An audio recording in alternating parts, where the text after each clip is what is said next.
Guilty Gear Xrd, Rev 2.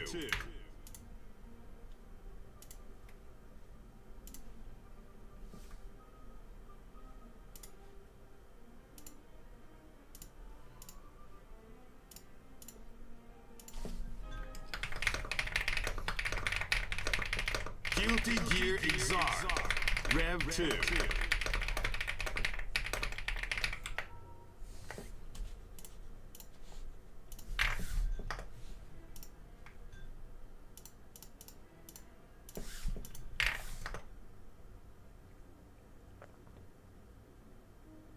Guilty Gear Xrd, Rev 2. Hello, Jamie Jim. Today we are out here spending exorbitant amounts of money to play old dead Guilty Gear.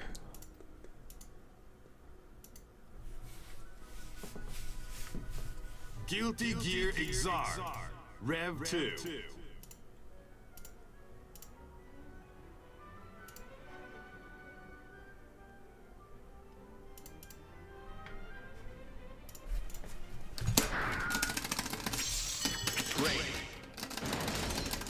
Who dares Zato Clan? Arena. Zato versus Chumpkin. Get ready to rock.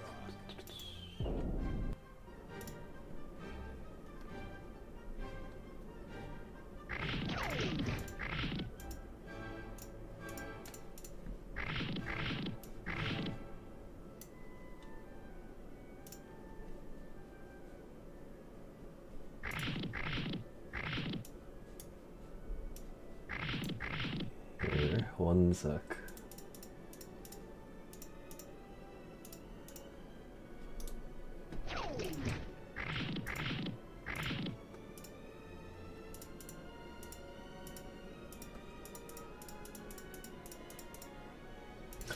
$500 Guilty Gear in this economy? Alright, well, we do what we must for this game.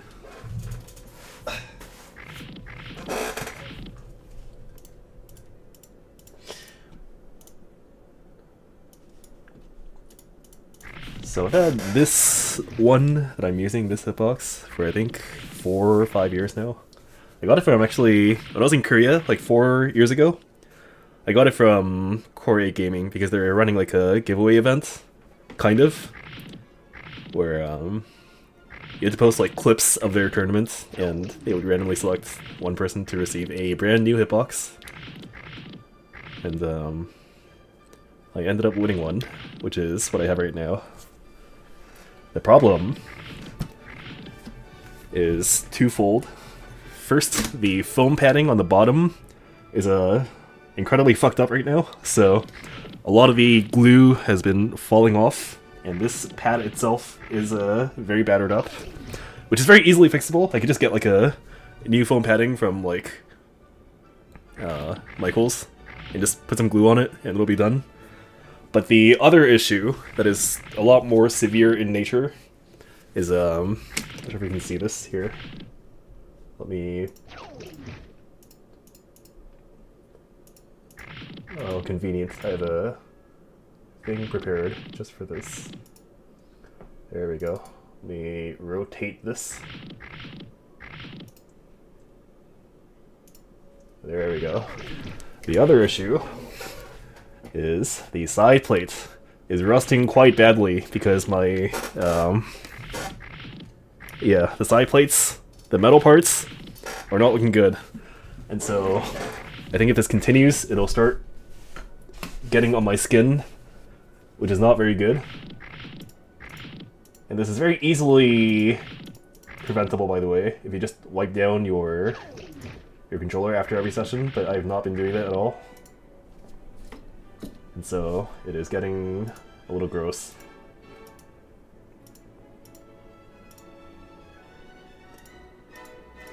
And so, using that as an excuse, I have this on the side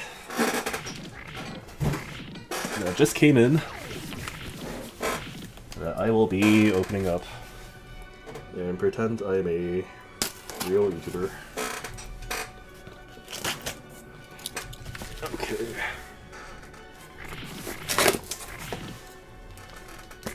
I love the DMH sticker. I do too. I got it from Amadeus46, a jam player that is also an artist. Who was that? Not Combo Breaker. Frosty Faustings. And he gave me one for free. So, Hitbox Ultra. It's technically $4.92 Canadian. But then there was also taxes on top, or duties on top. And so it ended up being like how much was it? $4.92 plus 28. So like $5.20 Canadian total. Which is once again an exorbitant amount to be spending on Guilty Gear Xrd Rev 2 in this day and age.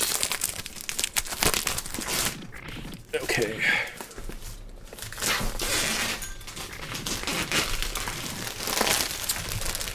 One of the things,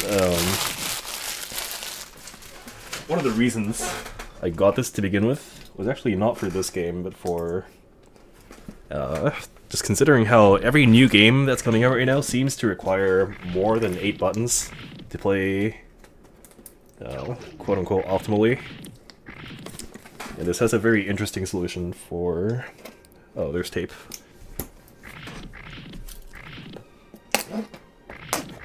Okay. Oh, there's more tape. Okay.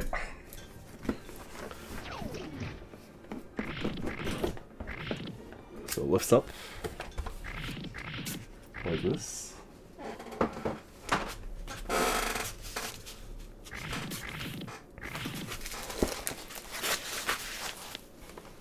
Oh, so I think these are the things you put on the bottom of the, like inside the buttons to change the actuation distance.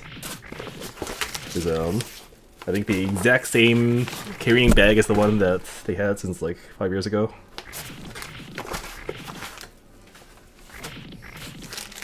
Here's the cable. Here's a cleaning cloth. Here's the stuff you eat. Here's a basic user guide. I don't remember this being in the box last time I got a hitbox. Okay.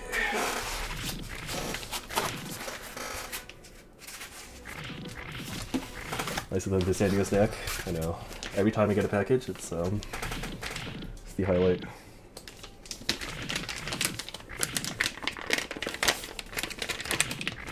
I guess we just knife this open. Okay. Have blades facing away from your body. Okay.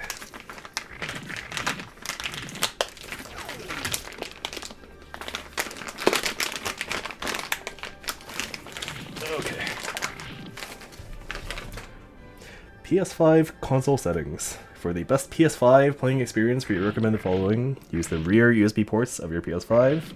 Set the console's controller settings to use USB cable. So I assume tournament organizers already have this on, or set this way, I guess.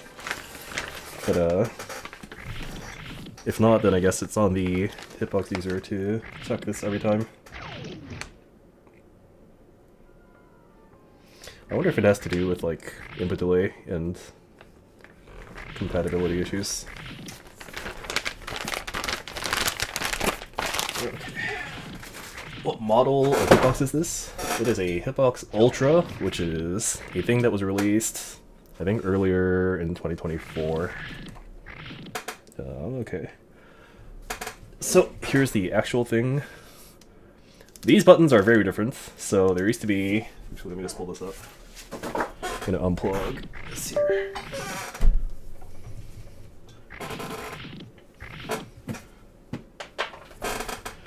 The old buttons are not 24 millimeters, but they are significantly bigger than these ones here.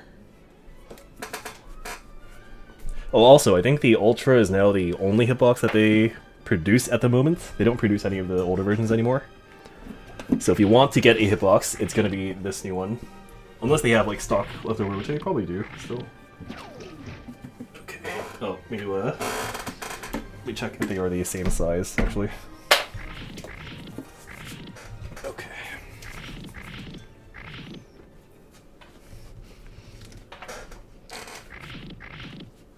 So I think yes, they are the exact same size, other than the depth.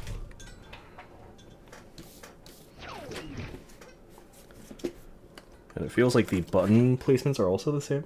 I mean, there's only so much you can change with these button layouts, right? Okay. I always thought Hitbox kind of fell off in terms of cost quality.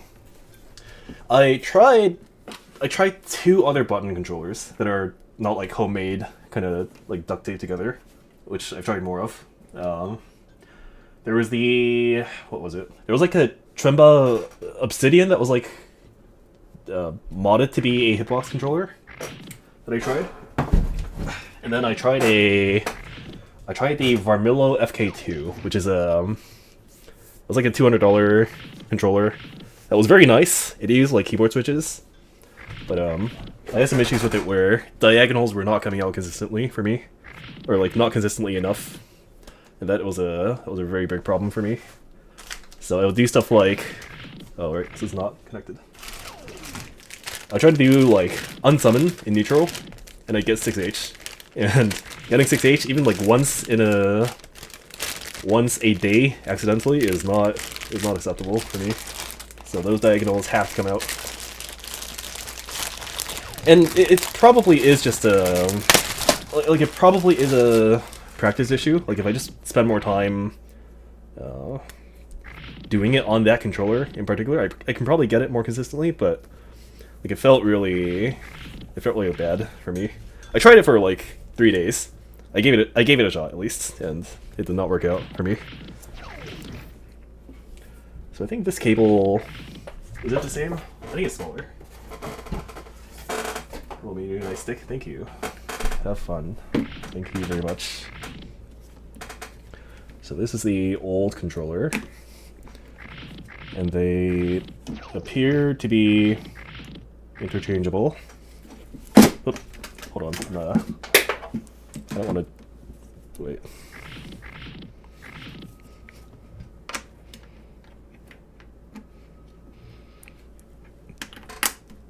Yeah, it seems fine. Okay.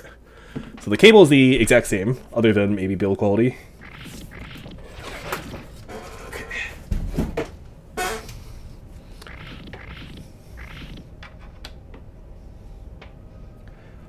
And the cable input here is recessed, so it doesn't stick out anymore, which is honestly incredibly nice. Here, one sec.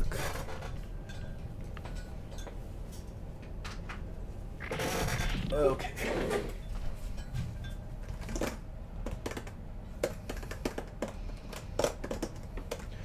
Okay. I think it's worth $500 probably. Yeah, so far I've spent more than 500. Just going to tournaments and locals and stuff alone. It's probably like $2,000 plus so far. Is there any reason for their unique cable input lower latency? I don't think it makes a latency difference, but I think it's a lifetime, what do you call it? Like life expectancy issue, where if you have a USB-C cable, it probably runs out faster, I think, is why they are very stubbornly keeping this cable here. Now the argument against it is USB-Cs are quite ubiquitous at this point, so if it does break, you can just get a new one from like your local electronics store, but yeah. I do not know what the switch does. I do not know what these buttons do. So this is probably start. Hold on. This is not start. Wait. Am I in like PC mode?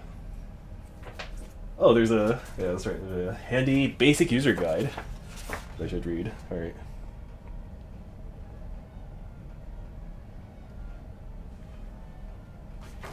L3, R3, SHPS, TP, OPT.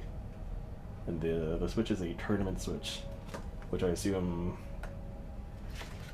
The tournament switch disables left or enables right rear auxiliary buttons during play.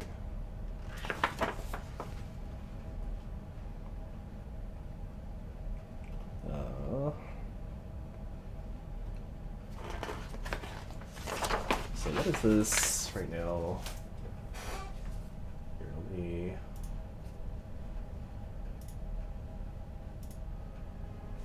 Oh, one sec.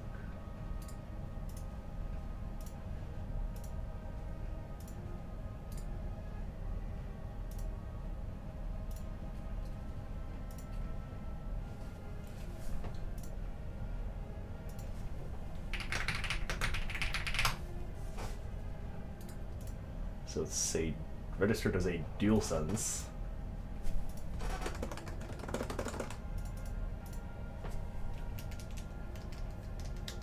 And these buttons right now... Oh, I see. So it's probably in tournament mode right now, which is why... Yeah, there we go. Which is why these were not working before. Okay, cool. So start, or options. Second button was... Oh, hold on. Options, TP. What is TP? And then PS. You're gonna show us what you gonna map these 3D buttons to? Yeah, so I need to decide what to do with them, but I'm not really sure so far for Xrd.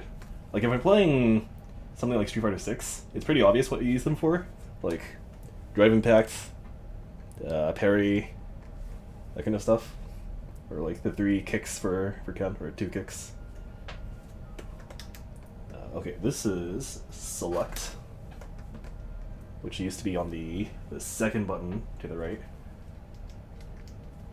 but it's now the 4th button. The third one is PS.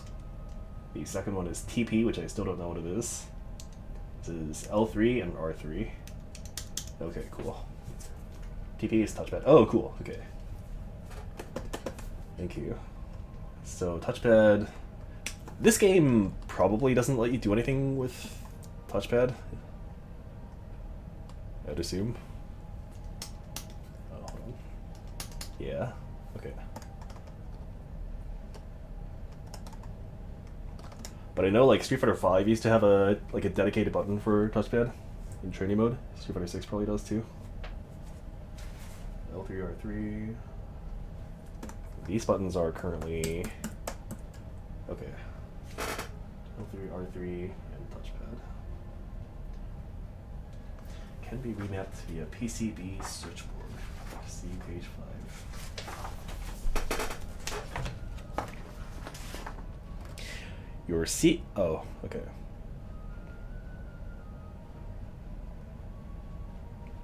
To remove the CX connector, carefully pinch the base, not the wire, and lift straight up.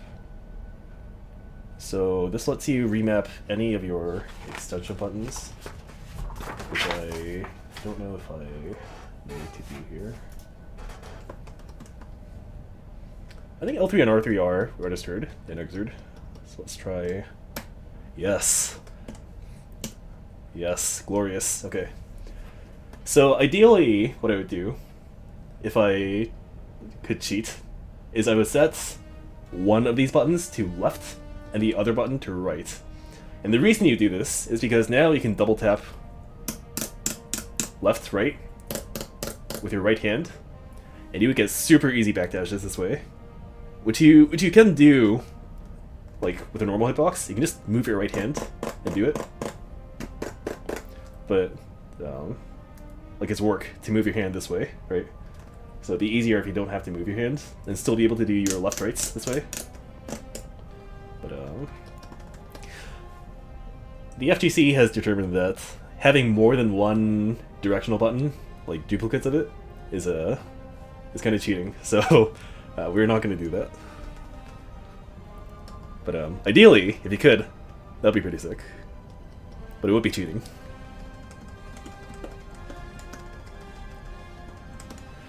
Normally, almost dash macro, yeah. Normally the way I have it is, so punch, kick, slash, heavy slash, dust, and then the one empty button I use for SH for blitz, which I think I'm gonna keep here. And then if I hold on, I think I can just rotate this, right? Yeah. Is this better? I think I want these two on the top here. Or maybe I want one of the buttons on the bottom still. I think I'm moving this one to the top for sure. Can I move this to a 24mm? I think I might not be able to. Let's see. So I bind RC for sure, and RC will be, let's say this. Oh, hold on. Okay. So right now, this is set to touchpad, which Xrd does not like. Get a bind for IK. I mean, it could be useful. Like sometimes there are times where you mess up the 4 simultaneous buttons and you get something else.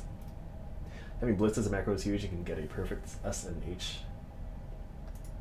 Yeah, it is useful. Like sometimes just being able to have 2 buttons on a single button input is nice for other reasons too. But obviously, wake up, double tap, super nice.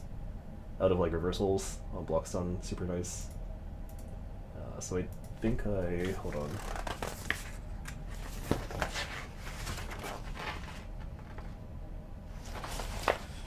Down, up, down. Oh, you can cheat very easily. So if you wait, can I? Down, left, right, up. Yeah, you can.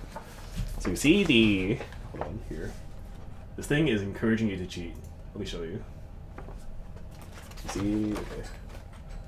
You see these here? Will it focus? I don't think it's gonna focus, but okay, here. So it's here. If you switch up the wiring inside, I'm pretty sure what it's saying is you can change the extension buttons to go to up, down, left, and right. And having directional buttons on top of your normal directional buttons is super cheating in fighting games. That is like the most haram version of cheating in fighting games. And it just has it here. Straight up.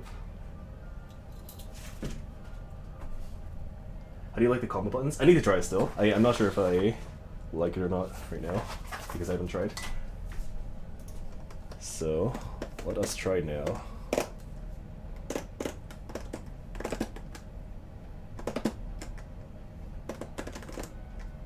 Okay.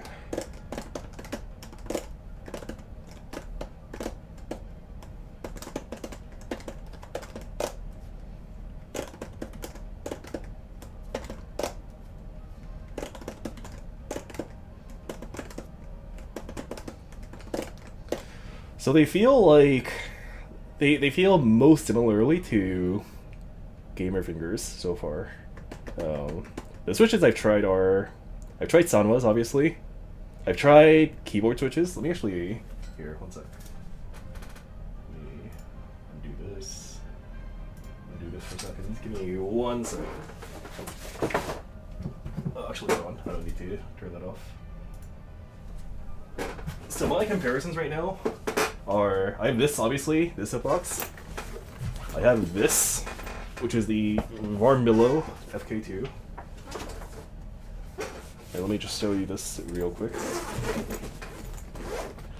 is a very nice controller, by the way. I just, like, again, the diagonal thing is really unfortunate for me.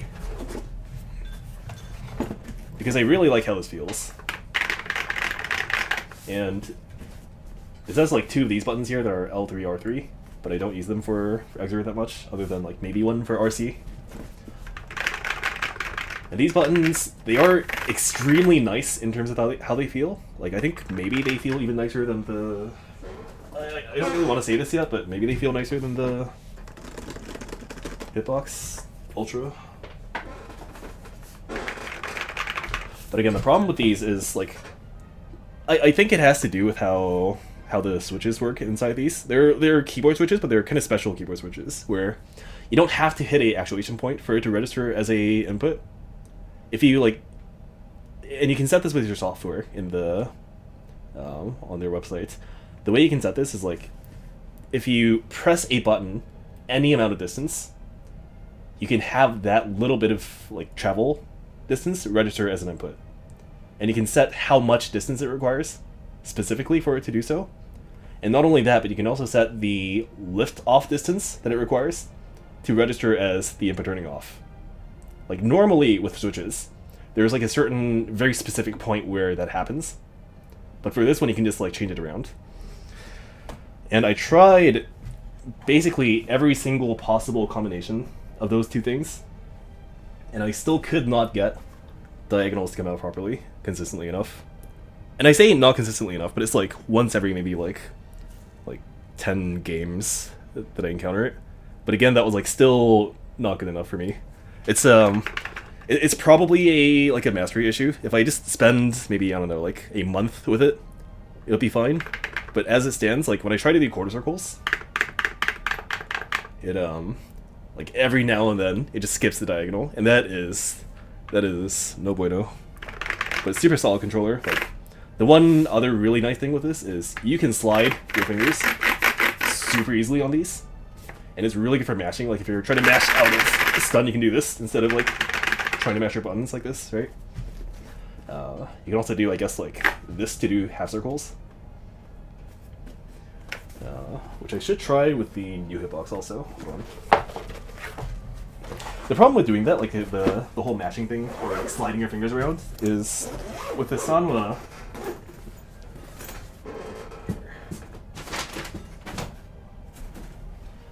With these Sanwas, like they're the height on them is pretty high up. So if you try to do this, like you can do it, but it's definitely rougher on your hands. So it's not something I would do consistently, especially with your left hand. Let's try this now with the Ultra. But yeah, it sounds super nice too. The Varmilo. It's probably the nicest sounding one so far that I've tried.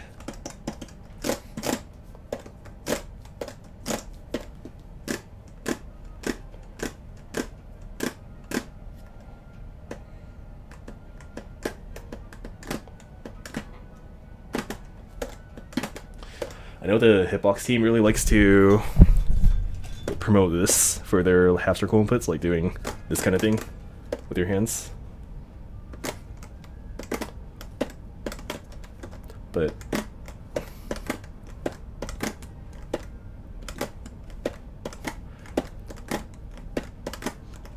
I don't know if I'd ever do this for an actual half circle on this controller, at least.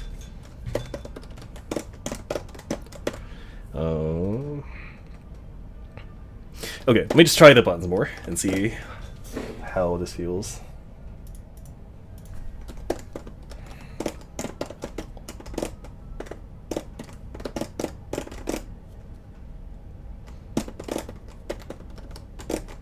Actually, the proper character for this is probably Johnny.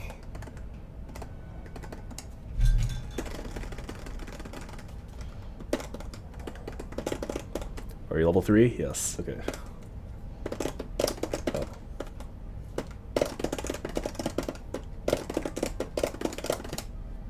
Okay.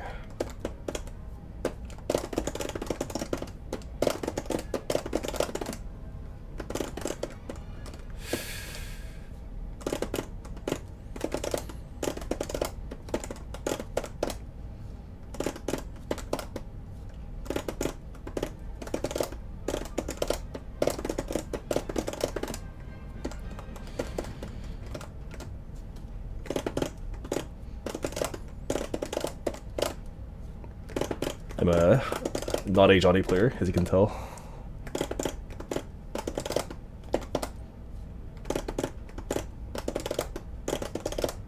The main thing isn't so much like, am I able to get the combo, so much as like, what does the combo feel like on my hands?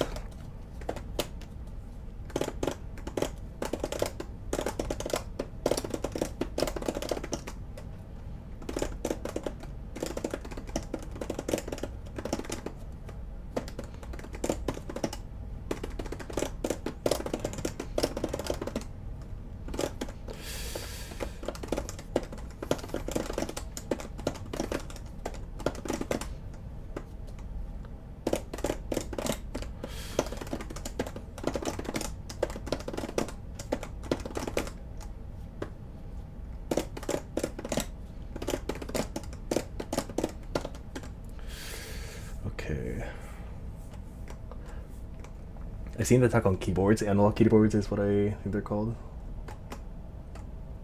Like sliding your finger like this on a keyboard? That would be super surprising to see, but like I know on keyboards you can do like this. Hold on. You do like my keyboard wire isn't long enough, but like on keyboard you can do this kind of thing with the back of your finger with your fingernails. And it works pretty well, but not like this, right? So 360s are easier on that hitbox, or is it as hard as every 360s? I think I don't ever have to do on any game or any character that I play, but I would assume it's the same. I mean, I could pull up a different game later and try it out, but I would assume it's the same as like the old hitbox or any other hitbox. Not a Johnny player, aka decent human being. Yeah, I don't know if I want to spend any more time on Johnny than I already have. Program a button thing. Oh, I see. Yeah. If you did it on the keyboard, you'll Alt F4 open like 5 applications. Yeah. I mean, like you used to do that in StarCraft. You do this with like the number keys to set every what do you call it? Like the group settings to like a specific building, and you just get everything at the same time. You press Control and then like do this across all your numbers. That's a StarCraft tech. Specifically StarCraft 2 tech. You can't do that in Brood War so easily. Okay, let me try more characters, I guess, first.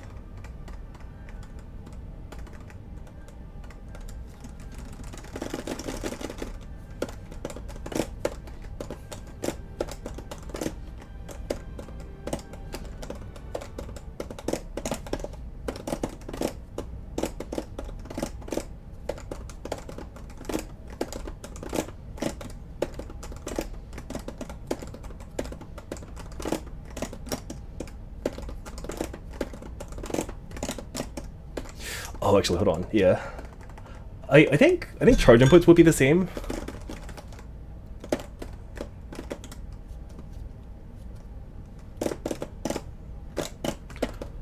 Oh, actually, hold on. I'm encountering new issues. Okay, so because this button is here, I'm actually pressing it accidentally right now.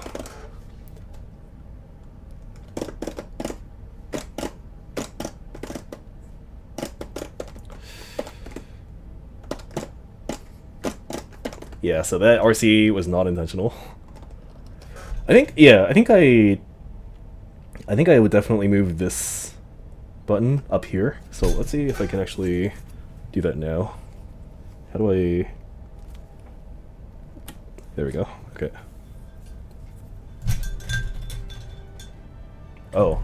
It seems like unplugging my controller has started playing me music. And I would assume it's because there's a speaker on this controller. Or like it's being recognized as a speaker. Okay. So last time I checked, this is magnetic. Right? Yes, there we go. Okay.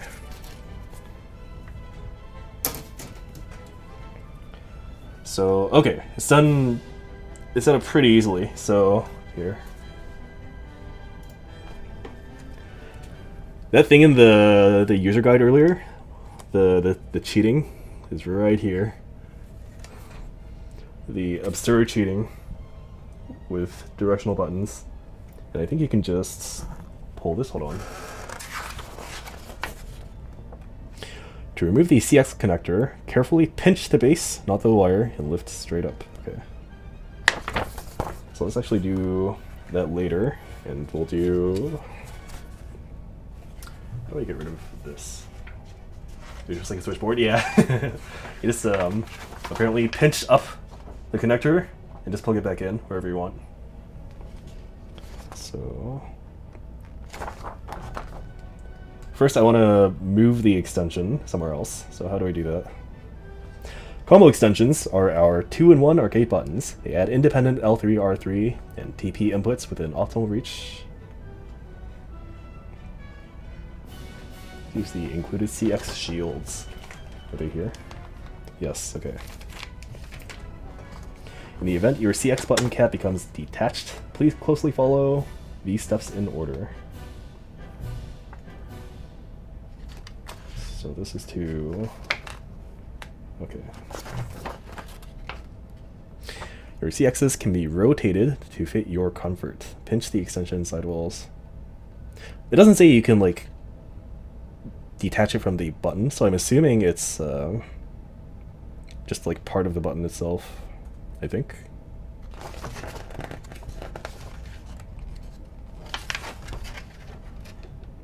Okay, so let's try just moving the entire button. It's this one here. I think these are screw buttons, right? Hold on, I don't want to break these. So these are...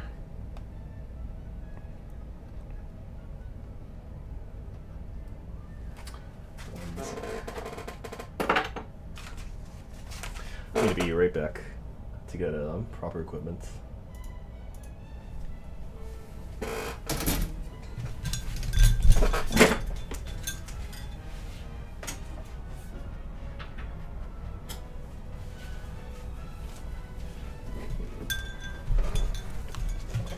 Okay.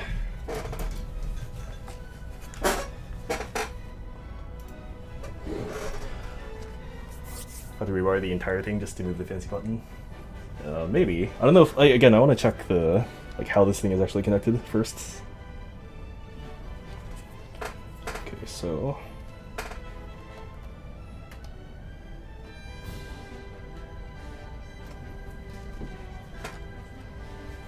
hope I'm not screwing with this because they should be pretty easily removable.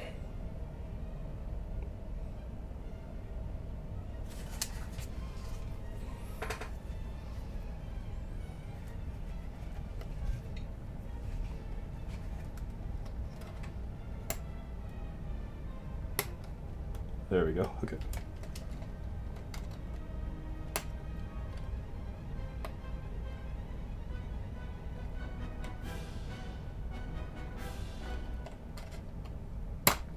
Okay. So it's these two here.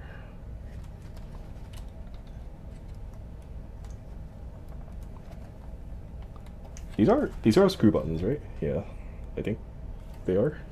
Yeah, they are. Okay.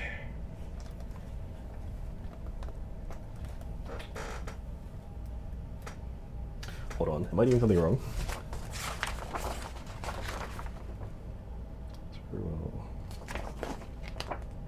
You should just be able to twist these off if they are normal screw buttons, but these do not want to twist.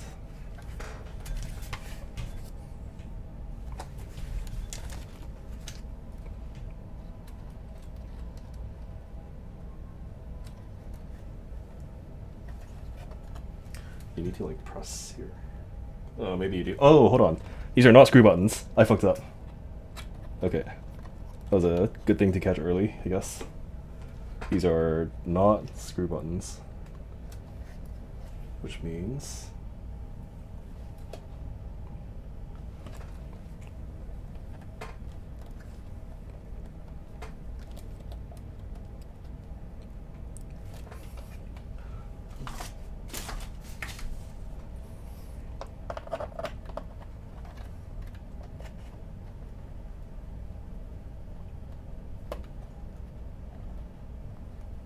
should be able to do this. Do you have to press like all four? No, these are not pressable.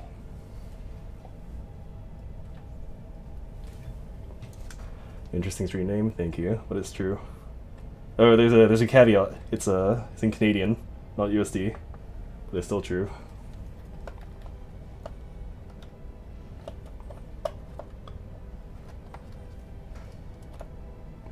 Or Canadian Trudeau bucks soon to not be Trudeau bucks anymore.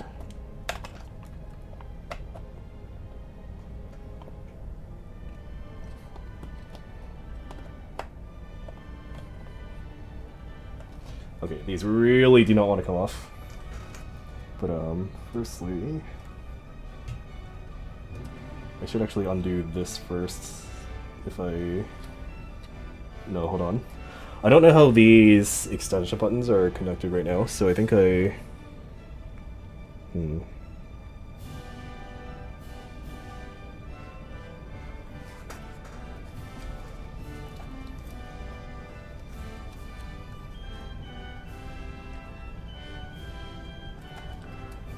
So I think I should undo this.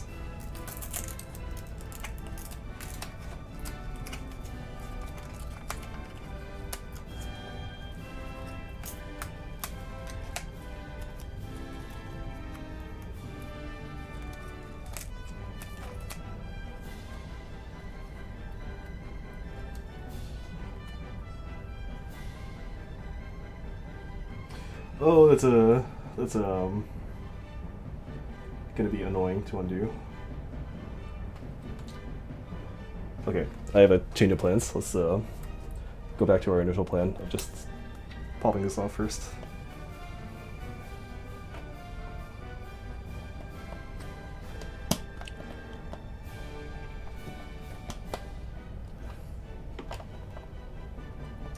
I think it's the most difficulty I've had with popping a button off.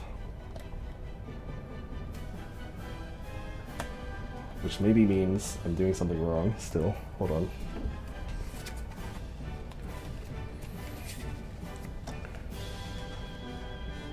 No, this is...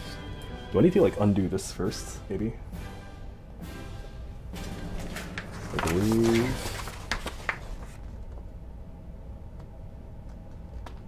believe these don't have to do anything with the stuff underneath. Okay. One sec.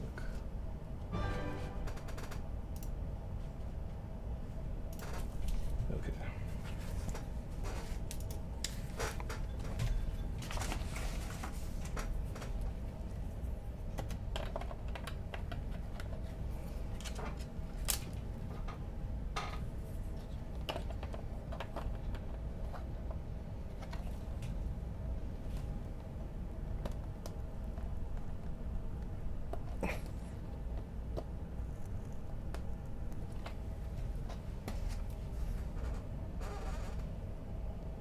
I have to be missing something, right?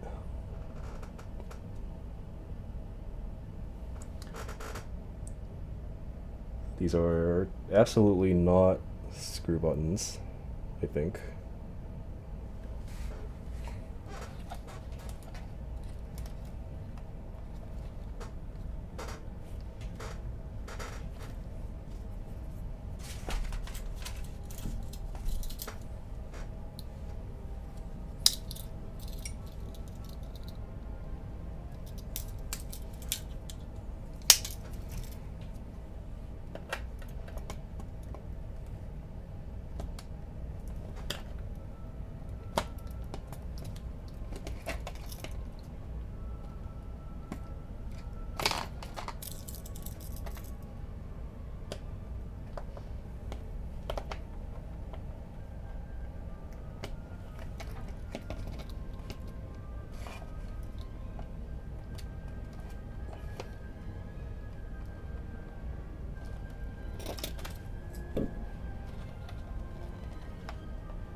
It's getting to the point where I think I'm risking breaking something, which is very odd.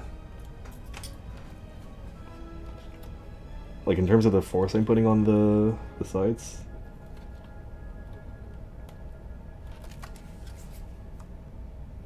So actually let's try a different button first that doesn't have the extension and see if we have the same issue.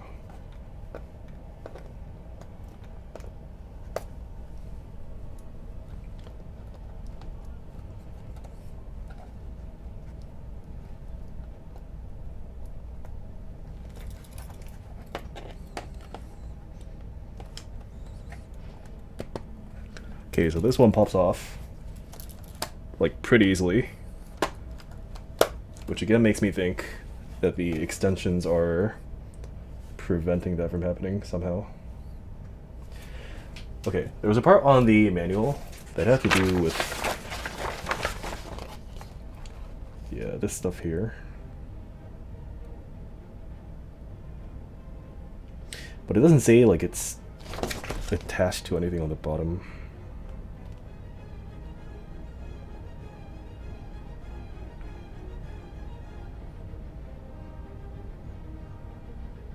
Please visit the link below before performing the following customization. Okay, well, I guess I may as well try and look at that first.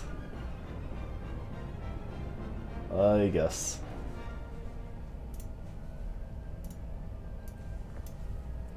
Okay. Hitboxarcade.com/info.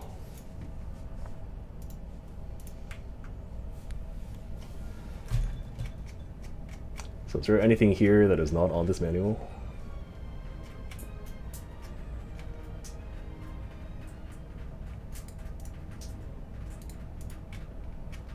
There is not, okay. Installation.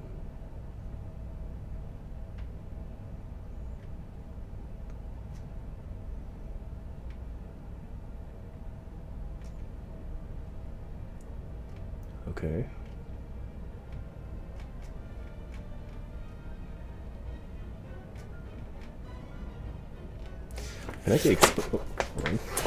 Connect the exposed ends of the wires from the CX connector into the terminal block. Pinch the terminal block directly above the port where you want to insert the wire.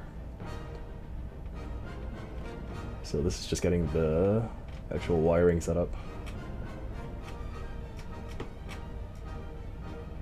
Safety parts and tools. Make sure your controller is unplugged. Second, you'll need these parts.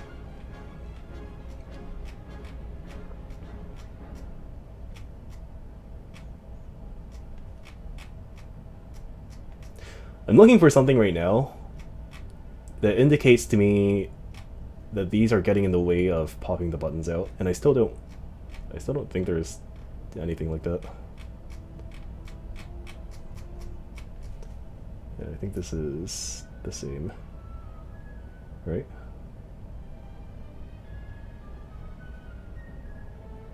Okay, so it should be fine.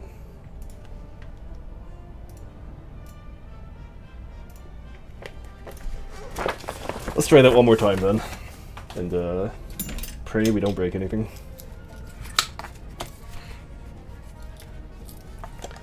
Once again, the button that does not have the extension came off pretty easily, so by all means, it should be the same.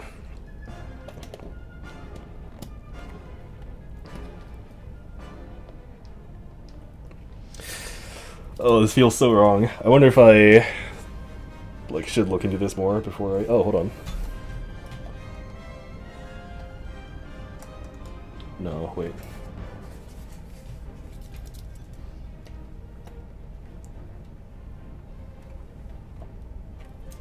It's really like something...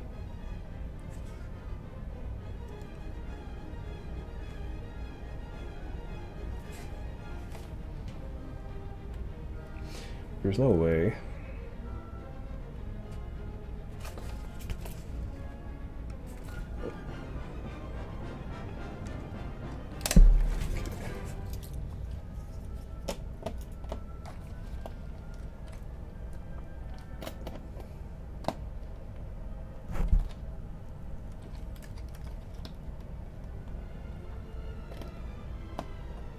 Okay.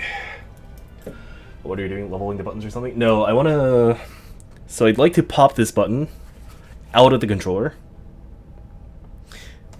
but it refuses to pop out, which is, I think, unique to this button right now, or like at least the one with the extension, because this other button came off pretty easily, and so the only difference again is going to be like the extensions being there or not. So I'm thinking maybe this extension like has a mechanism that you have to interact with first before you can get the button off, maybe. But I can't seem to find anything on the website or their manual regarding that. So maybe I just need to apply more force, but I'm a little afraid of doing that to a new controller. That being said, this part is like a little bit lifted off from the surface right now, so maybe if I just push it more, it should come off. But let's try that one more time, I guess. The reason I'm doing this to begin with is because I think this location for this button is not good for me. So I want to move it to like above the kick button, ideally.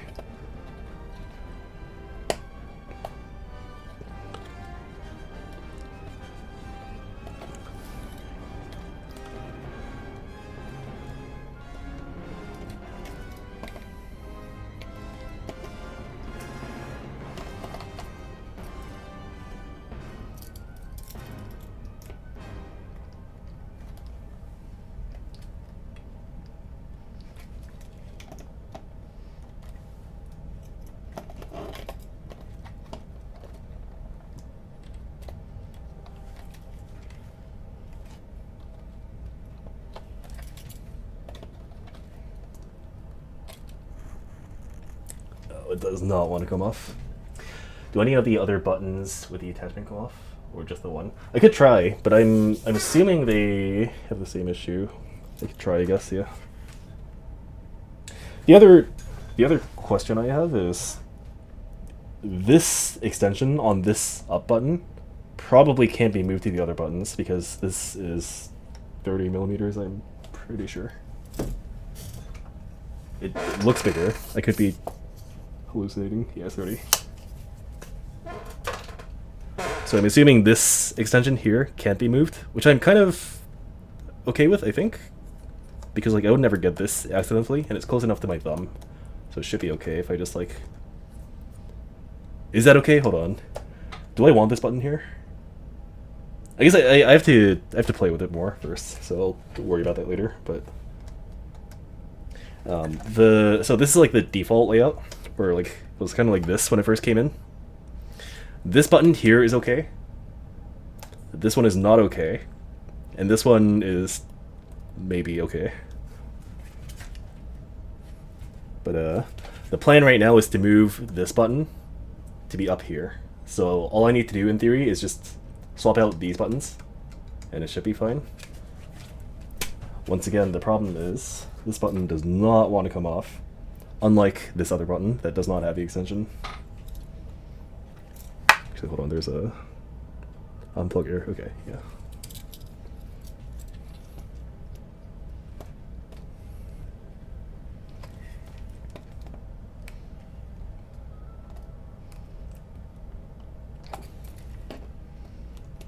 Maybe I should ask the dudes on the Discord to see if I need to do anything else first. Let me just make that post.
Okay, so while hopefully we get a response, I'll keep trying this out.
And once again, I have to emphasize, the other button was not nearly as difficult to push out.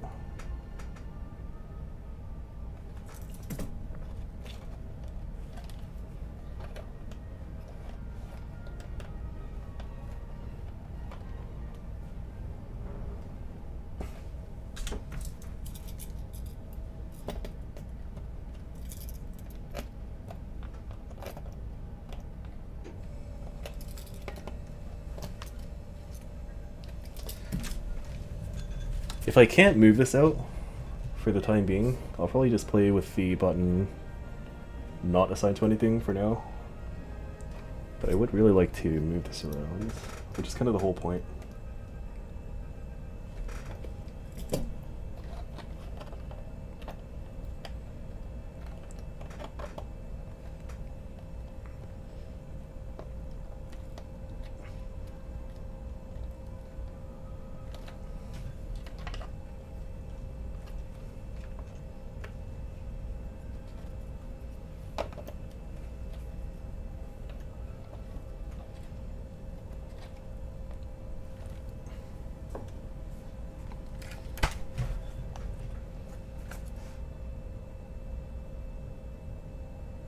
You know what, just to test it out, I am going to try to unplug the up button as well here. So let's move these out of the way. And I guess we can just try this first.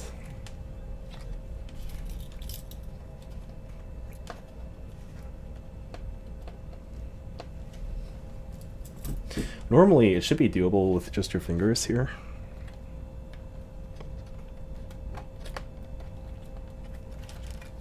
However, maybe this is not a normal controller.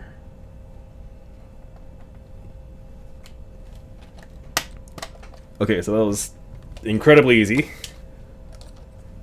And as I suspected, it does not have to do with the extension at all, which is, I guess, good news. Is it good news? I think it's good news.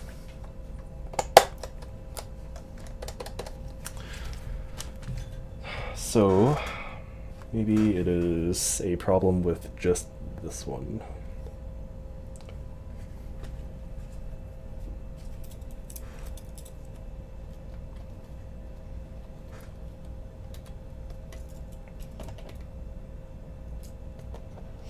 I think under an hour in, I've also already I made minor scratches to the chassis, but that's okay.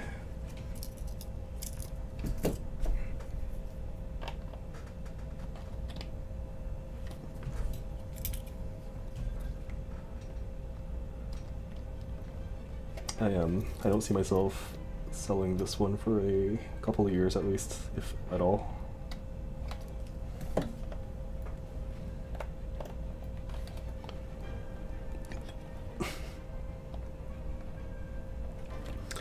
It does not want to come off. Maybe if I like rotate this a little bit, it'll be easier.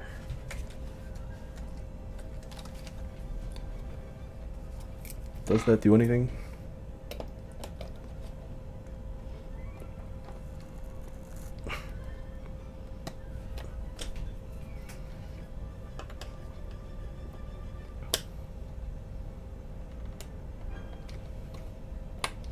This is what I imagine.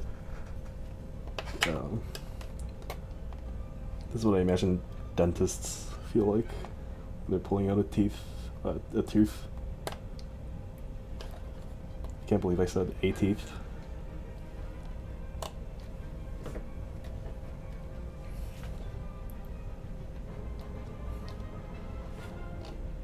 The main thing I'm worried about is not like anything else. It's mostly just like this like push mechanism that normally lets you pop out the controller. I'm worried that it's gonna like snap because of the amount of force I'm putting on it. I remember trying to open my stick once and I couldn't find where to unscrew the last one to fully open. I was under a warranty for to remove sticker. Yeah, that is a classic.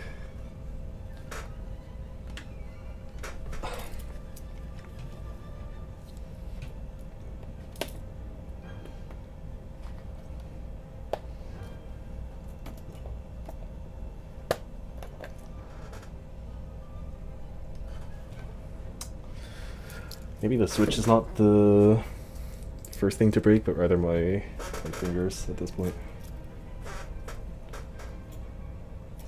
Actually, hold on. I was able to like twist this a little bit. Maybe if I do it the other way, it'll help, maybe.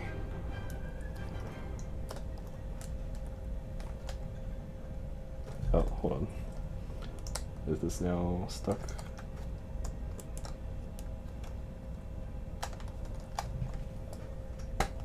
Okay, there we go.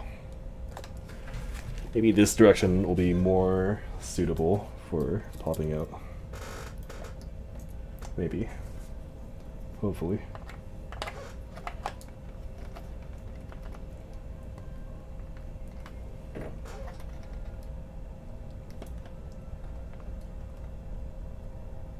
Oh, it does not want to come out.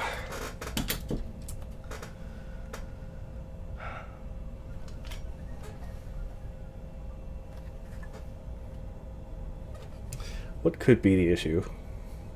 What is unique to this button?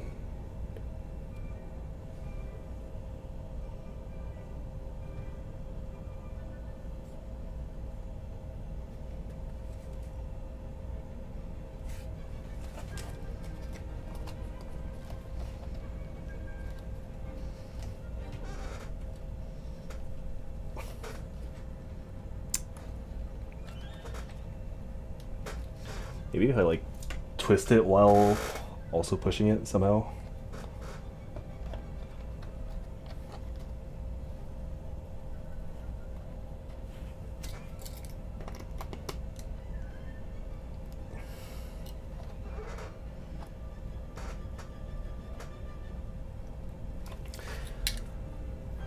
And I think I'm a few minutes away from aborting this mission for now.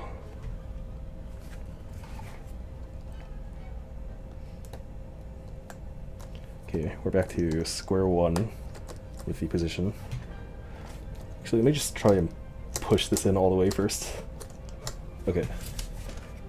Now we are reset, in theory.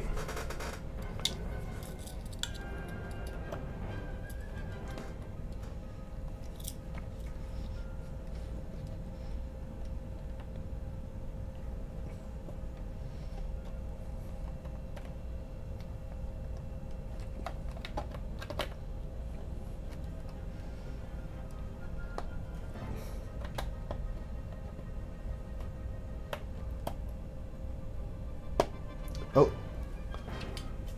Do we have signs of hope? I think I just heard something like pop a little bit. Like in a good way.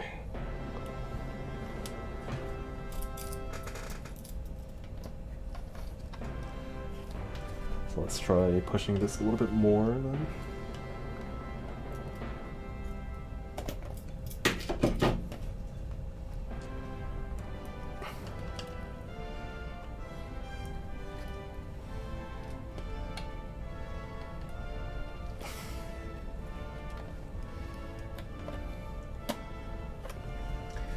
There's no way this is the intended amount of force required to get a button out. There's absolutely no way. But despite that, I'm currently left with no other option.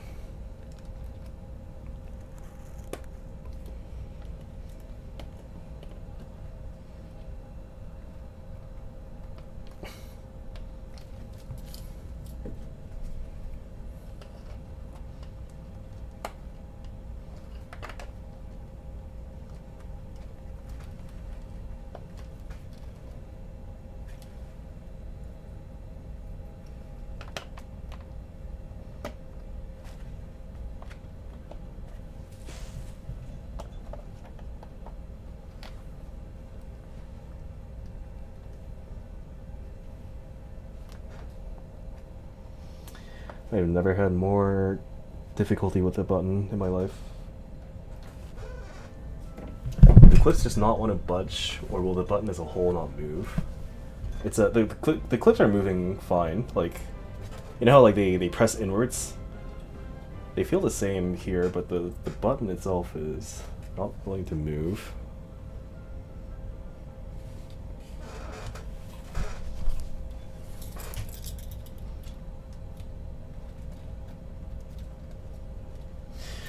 So things I've tried so far, this button here popped out just fine, and this one does not have the extension on it. Furthermore, this up button, which does have the extension, also popped off pretty easily. So it doesn't have to do with the extension at all. And so I am left rather dumbfounded as to what is the issue.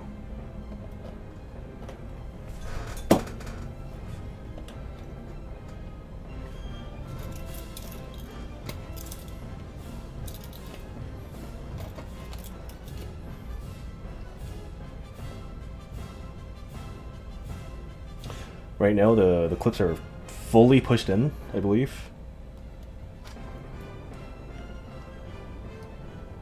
And it does not want to be pushed out. Mind you, again, like normally you don't have to use these at all. You should be able to just like press them with your fingers and get them out, as long as like these aren't in the way.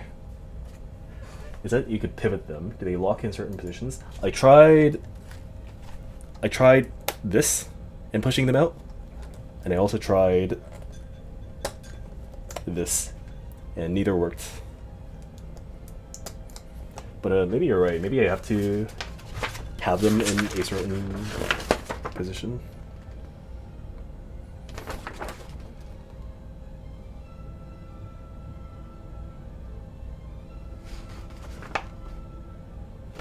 And like maybe that's why, but I didn't have to move this extension at all, and it still came out, so I'm assuming like this as it is should be the same.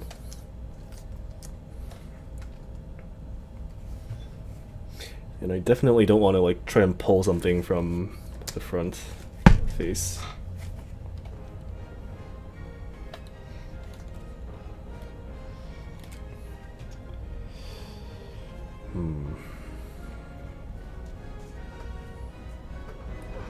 Let's try a couple more times.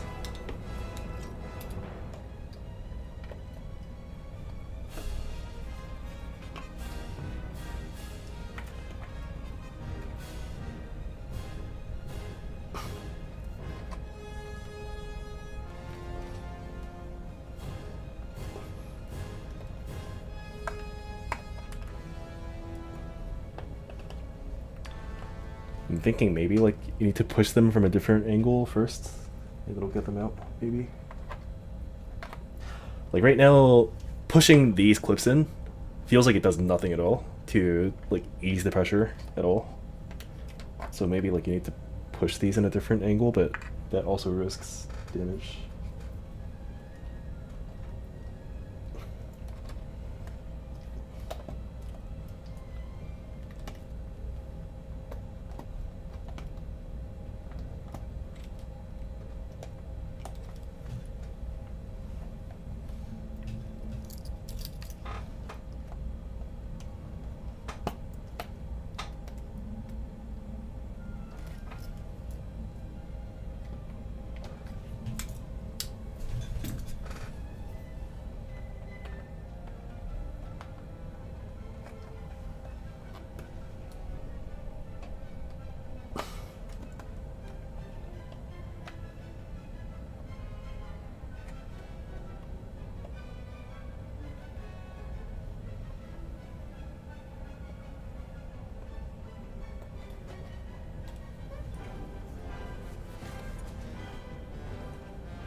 You know what? Maybe you're right. Maybe I need to... Okay, so I'm gonna do that thing from earlier, where I pushed this one out.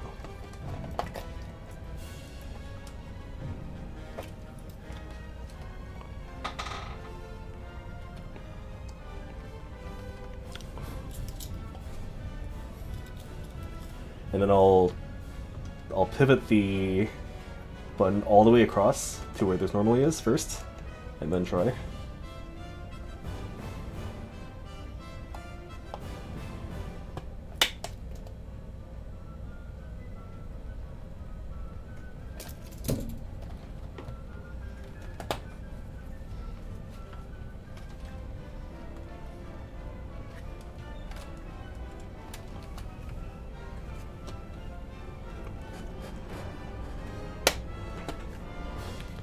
See, this one comes out pretty easily, like this.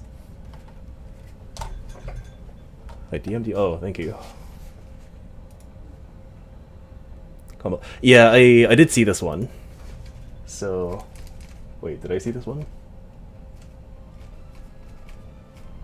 No, I did not see this one.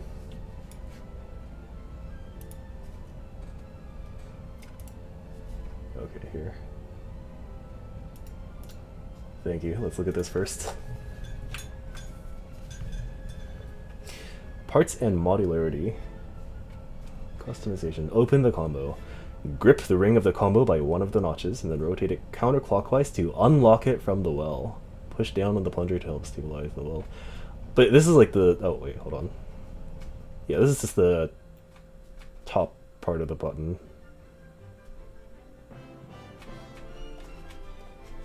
Yeah, so... I think this doesn't have to do with the bottom of the button. Because, like, I was able to get this one off, right? And so now that I have this one off, what I'm gonna do is oh, okay.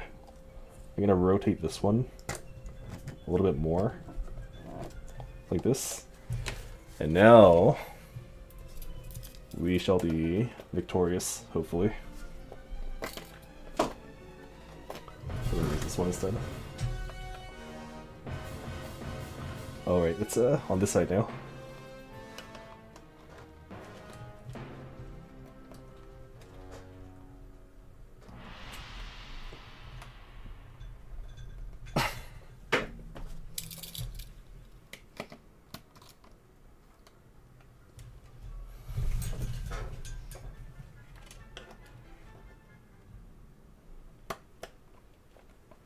These are levels of surgical precision I've not needed in a very long time.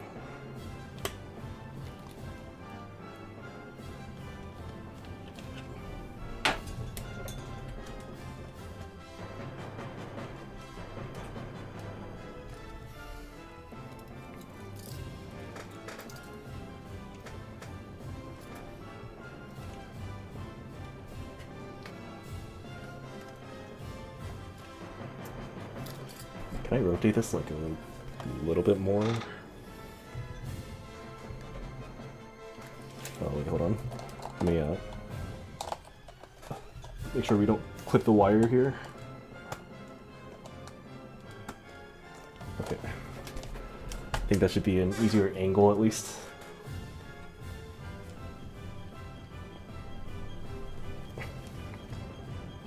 Correct me if I'm wrong, but usually push buttons like this, they should be just like pinchable with your fingers and they should come out usually, right? Or at least Sanwa's are.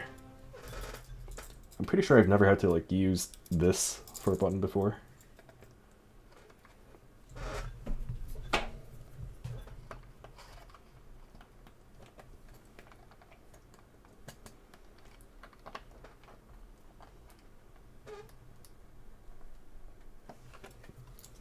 Now I'm pushing other stuff that I don't want to push.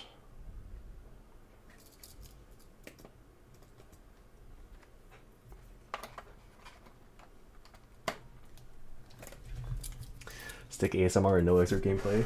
It's we have to do what we must. The fruits of our labor be sweet.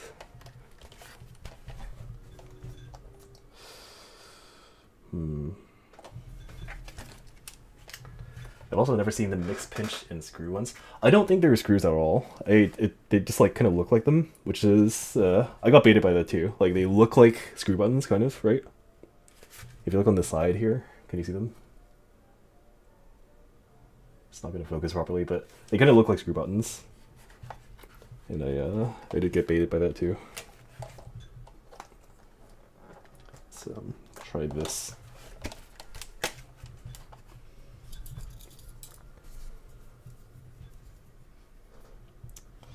How do I want to do this? I'm gonna right hand goes the knife, left hand goes the tweezer.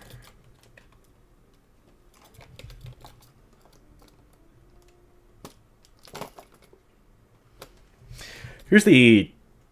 Okay, I was gonna say the worst thing that could happen is the clip breaks, but no, that's not it. The worst thing that can happen is like I use too much force and I fuck up all the other buttons, or at least like some of the other buttons in the way. That would be disastrous, so let's not do that. Let's see. Get a good angle. Push. Now push more. And push inwards.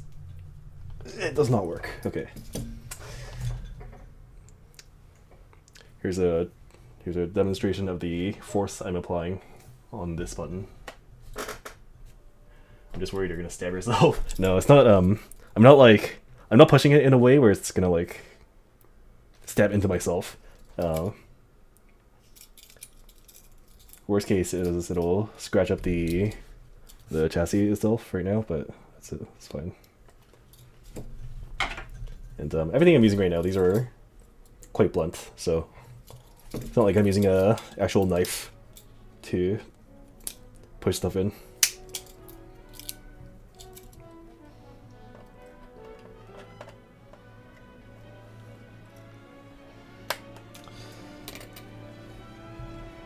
I do have a suspicion, which is like maybe it's not this, but maybe I need to like push it in a different angle as well at the same time, because it's like kind of like slanted in a certain direction maybe, but I can't tell. Let me check the Hitbox server one more time. No response so far.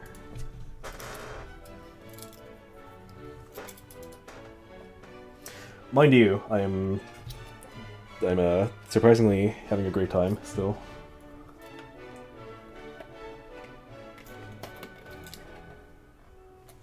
Okay, maybe this is not the well, okay, let's try it a little bit more first. We'll try it a few more times and then try a different angle, I guess.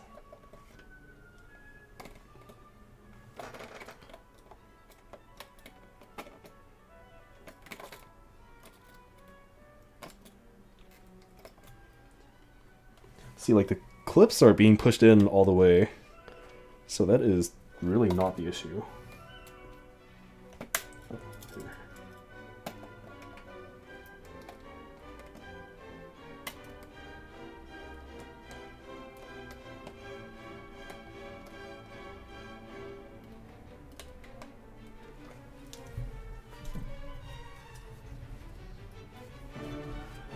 Confused and frustrated, but still vibing. Confused and frustrated is the perpetual state of a Zato player in Exod. It's like, oh, this jam player is mashing Tech.js. It's like the ultimate form of confused and frustrated.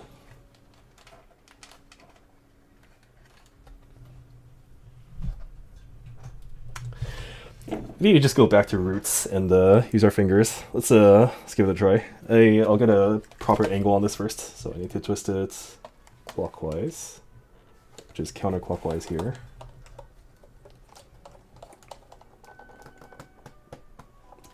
Don't clip the wire. Is that a good angle? It's kind of a good angle. Let's twist it a little bit more. Don't clip the wire. Okay.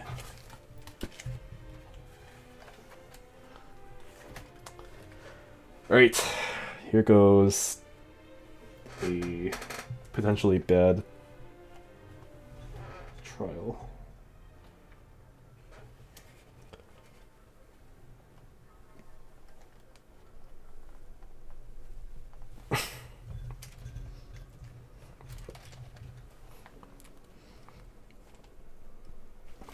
Okay, Operation Just Use Your Fingers is not, it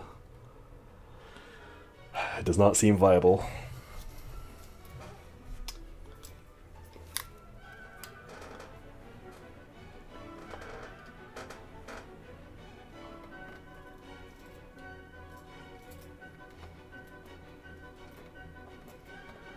Just use your fingers, lol.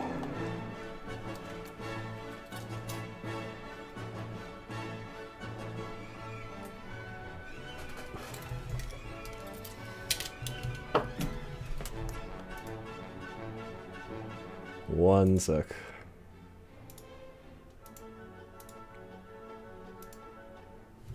Is there anything else I could use that's like...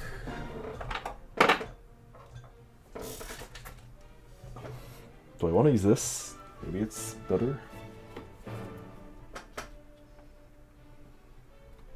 For this purpose? Oh, that seems a lot better actually. Hold on. So I'm gonna use this on... I think this... I have to use my right hand for this.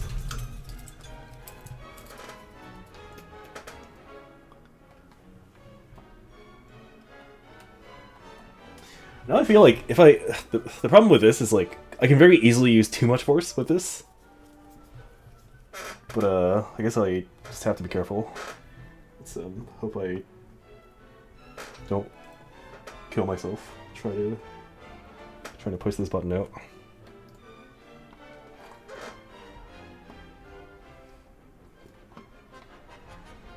Okay, no, it's not. It's really not that bad. I just need to slightly angle this and then. Okay, yeah, that's fine. We are not committing self-harm on stream.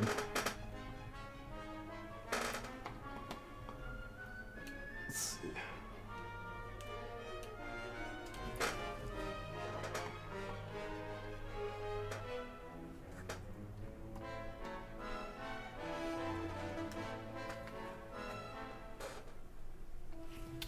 It feels so close.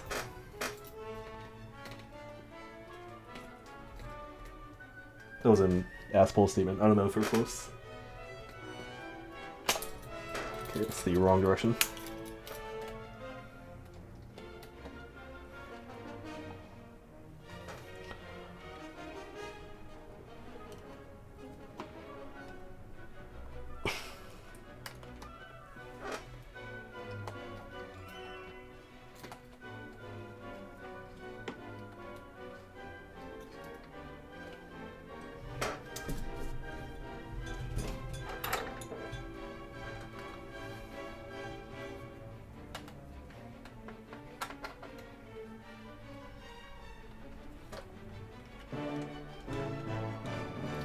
There's no way this is not enough force to push a button out. There's absolutely no way.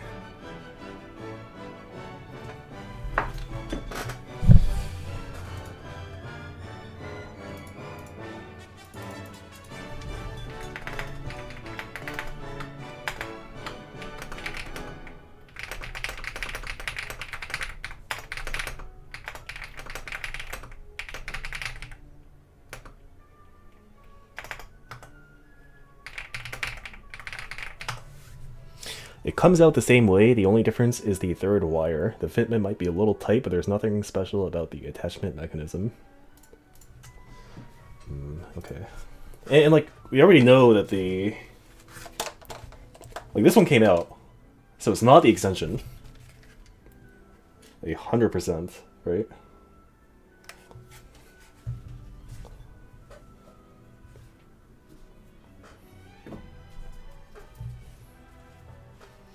Is this actually pushing all the way?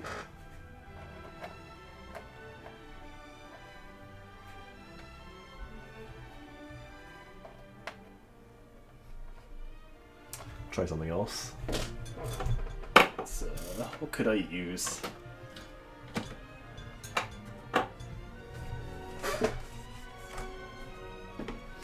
Hitbox likes to make their button slots undersized by like 0.25.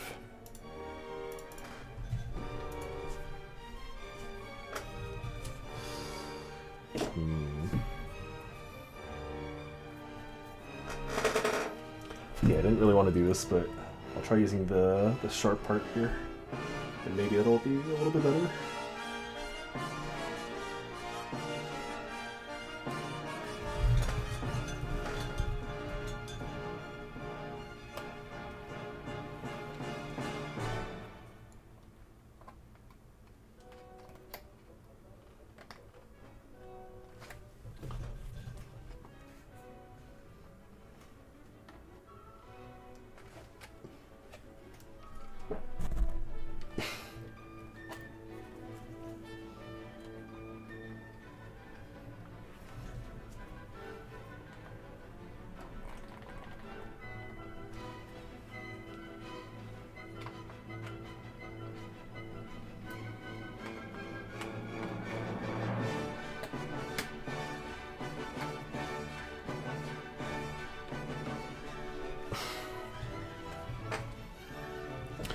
Just make sure you're pushing on the plastic of the button housing and not the PCB, so you don't accidentally break the pins or anything. Yeah, I'm not touching the PCB parts.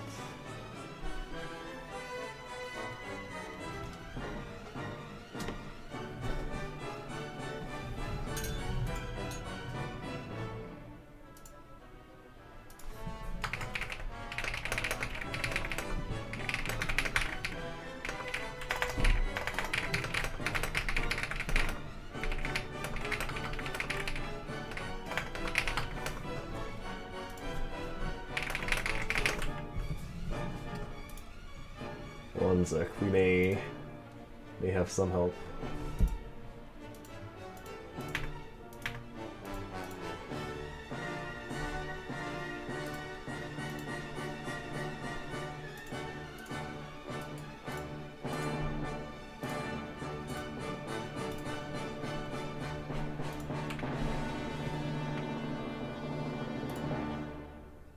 Okay, never mind. We do not have help. So we will just go back to this.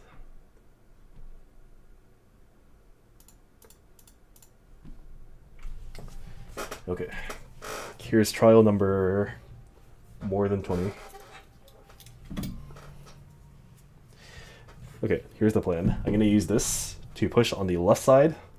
I will use my right hand finger to push the other side. So I need to twist this clockwise here, so counterclockwise a little bit. Don't clip the wire.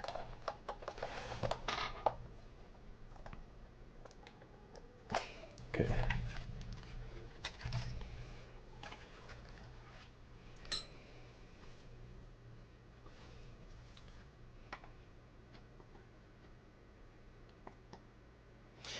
Is there such a thing as pushing the clip in too far? I don't think there is. I think that's fine.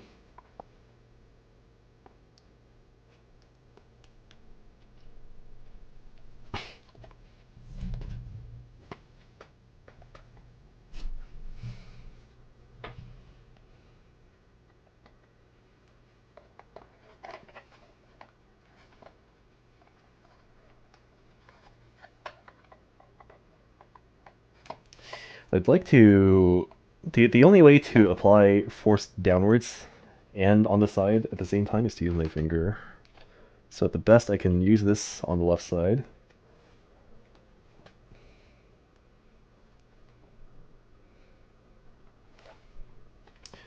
Okay, let's not damage the other wires here.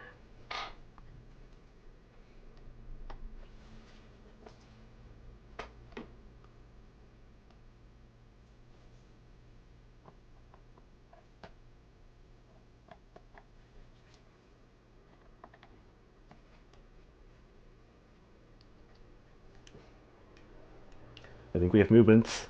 We're actually close, I think.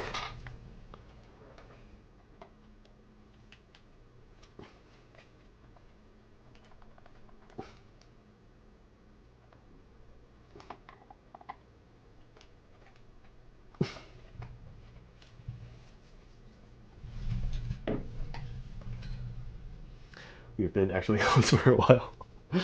It's this one is for real. The other actual close has been like actually halfway there. This is like 80% there. Actually, how long has it been? Wait. How long? It hasn't been more than an hour, right? Oh my god, it's been an hour and a half. Okay, hold on. Wait. Okay, I need to reassess what my actually close means. Okay. I'm gonna take a 10-second break, okay? Alright. Choose autoplay with the cope. Okay, 10-second break is over. So, okay. I think I had better results using this on the right side. So let's try that again and not screw up the other wires.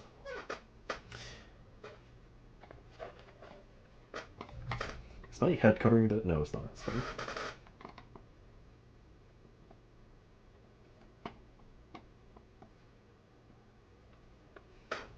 No matter what, I need to move this button onto this other side. So even if I even if I irreparably damage this pin, I think it should be kind of okay because I'm not really ever gonna move it elsewhere that much.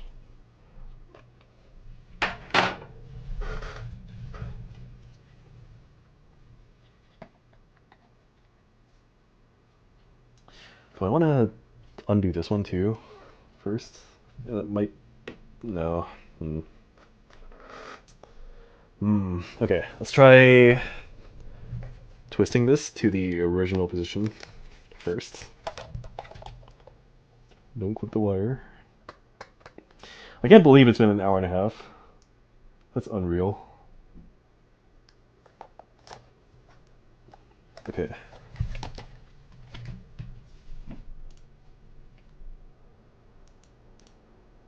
Okay.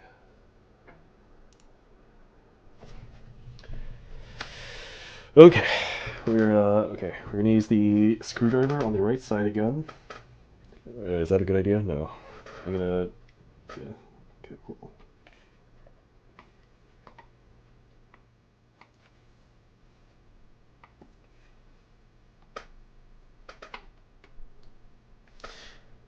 I feel like this pin is now, or this, what do you call it?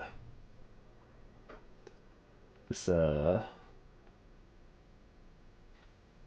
this thing that you push in is, not being able to be pushed in as much as it originally did, which I think is not a good sign.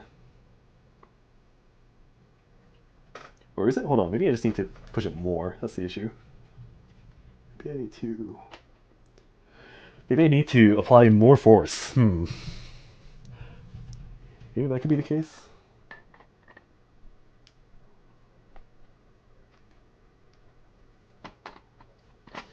All I needed to do was press it harder.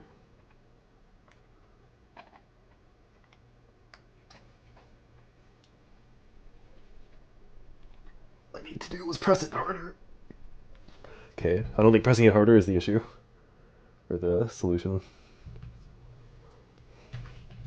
Been watching for an hour and a half and also playing Xrd. That is the life.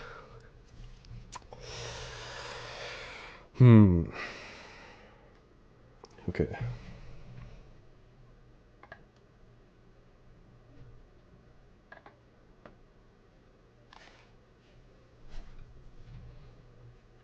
Let's try this one again.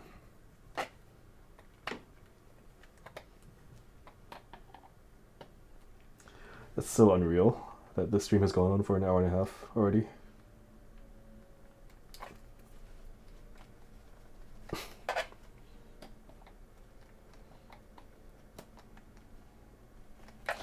Okay.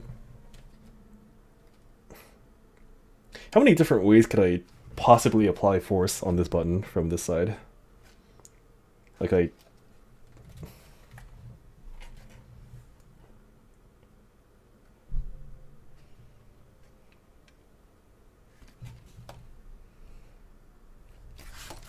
like this one, this up button came off so easily, and so did this other one too, this one on this end.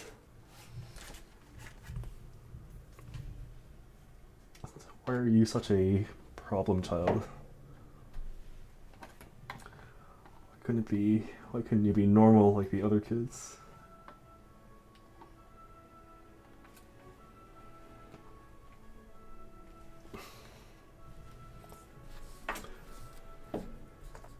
Upcoming slanderous review on the Medu channel for new stick. Man spends $500 to obtain lifelong finger injuries.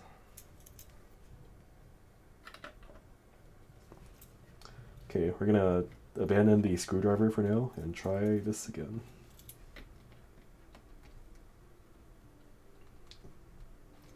Okay, this is a good position right now? No, hold on.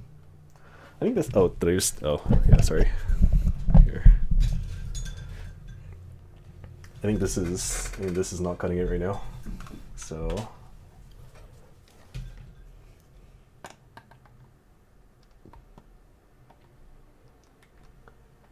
is it pushed in? It's pushed in enough. Okay, so...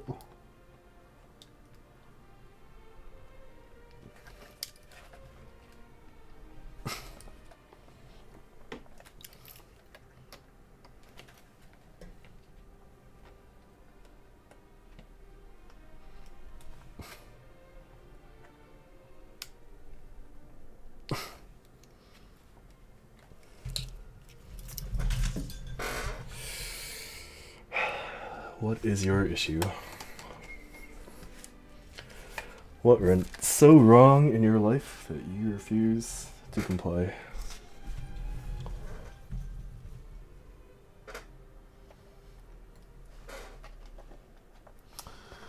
You bastard. You think you are victorious in this battle?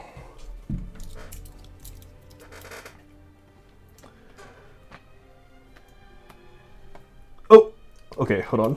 That was a good click. It's a good click out of 3. I think. Was there a click? Hold on. I can't. These headphones are closed back, so I couldn't actually hear properly, but I think that was a click. Based reference, yes. I think he's been posting a lot less than he used to nowadays, but still godlike content.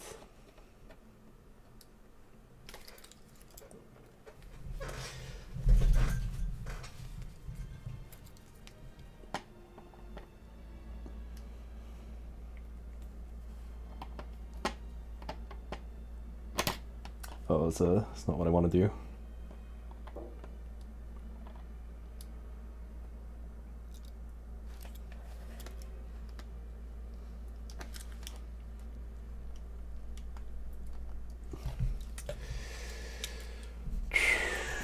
Tried playing Exit at work once, it was very risky.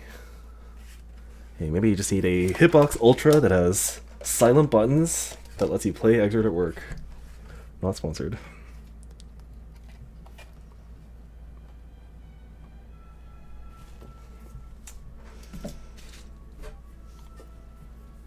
These are apparently like silent buttons, or they're kind of advertised as silent buttons, I think.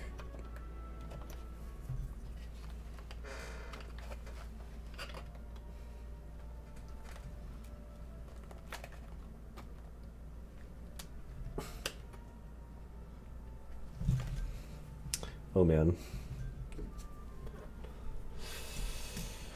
Okay, while my fingers obtain some minutes of rest, I will check out what's in this bag.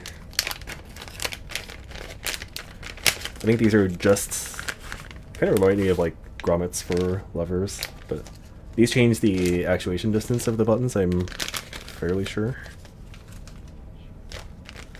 This is the extension protector apparently, so they don't get pressed in accidentally when you're like carrying it in your bag.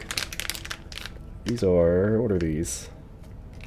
I think these are spare like buttons for the extension. These are screws, okay. And then I believe these screws here are here so that if you don't want the magnets to be the only thing holding the back cover in, you can screw these in as well.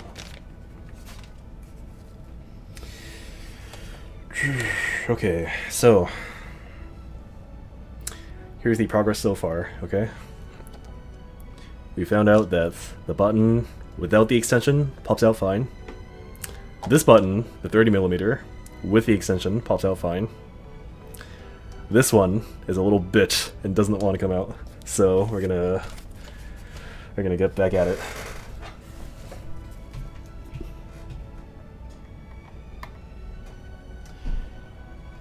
Okay.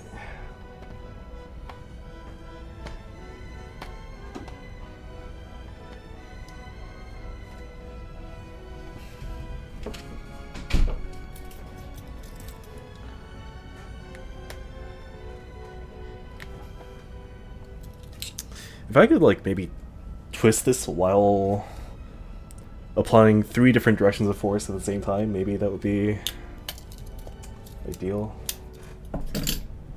Do I have anything better to clamp the sides? Does this do anything? No. This will not do anything.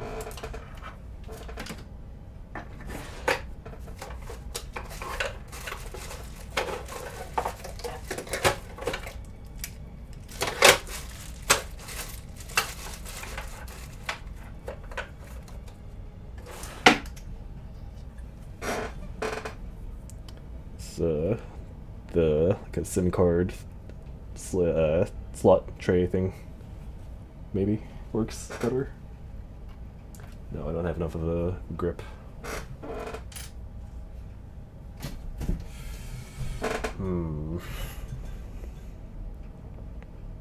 Well, only thing I can do now is keep applying force, so hopefully my fingers are safe and sound after this. Let's try this one again.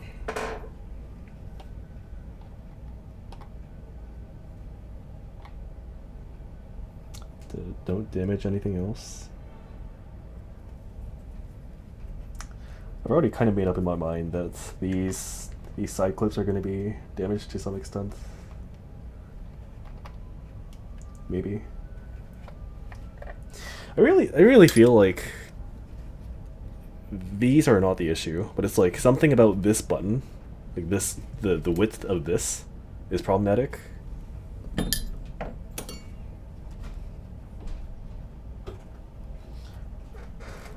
Which means maybe I need to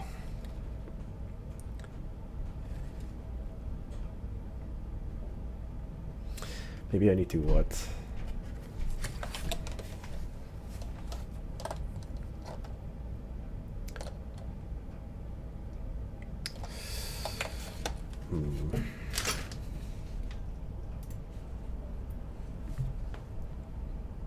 Make sure plus you're pushing on the plastic of the yeah, okay.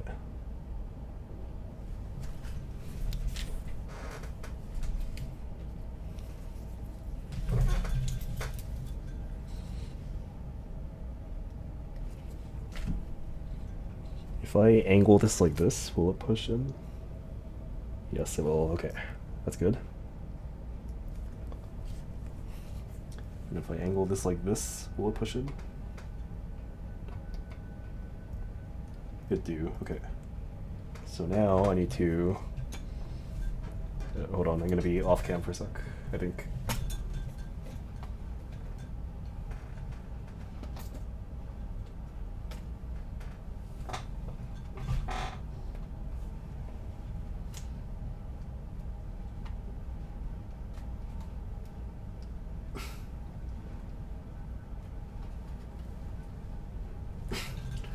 Okay, does not work.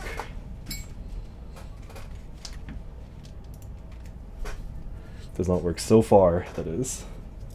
We are like 90% of the way there, I think.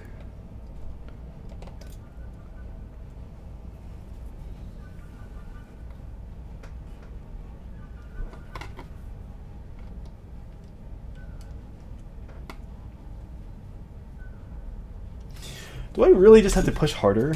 Could that possibly be true? Like I just need to push harder? There's no way. There's no way that's true. Okay, so here's a new plan. I'm gonna try tugging at the button from different angles and see if there's like a noticeable click or anything.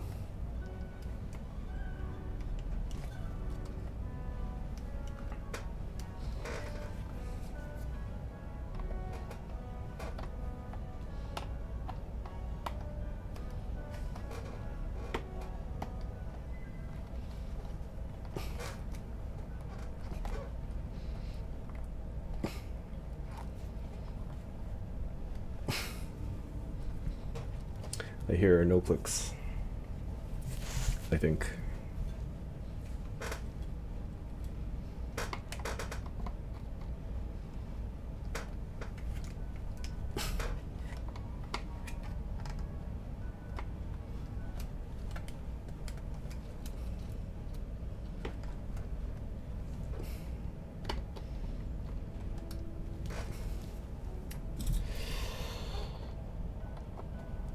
Okay, did all that force do anything?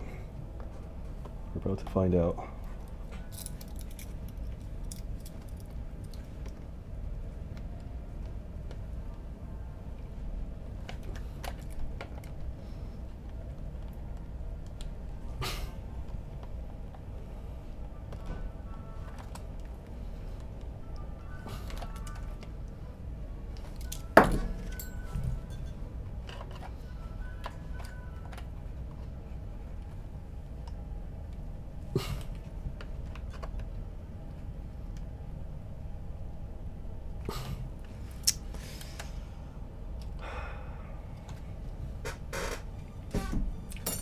look at the other side and see if we made any progress. So I don't think we have. Maybe I just need to keep twisting this, and it'll pop out that way. Because I think if this rotates the entire button. So at this point, maybe I just need to like be rotating this while pushing on this side, and it's like supposed to do something. I'm not sure how I'm gonna do this properly, but let's try doing one side first.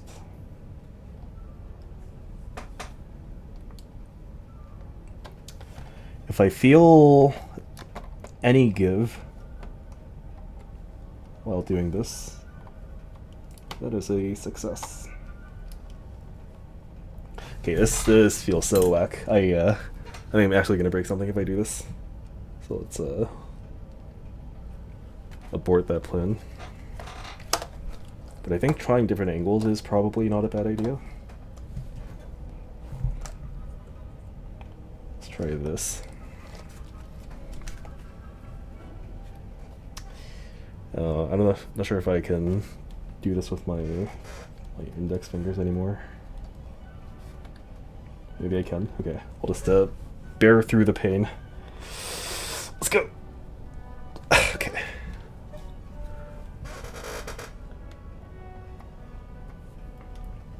Just be careful not to push this on the side.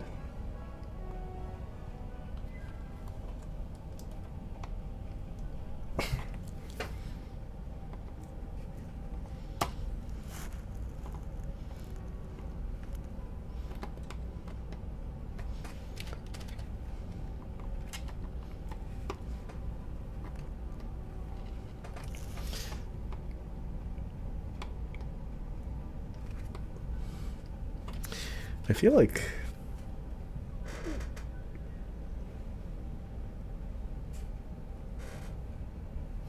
I think this like switch on the side has been pushed in already.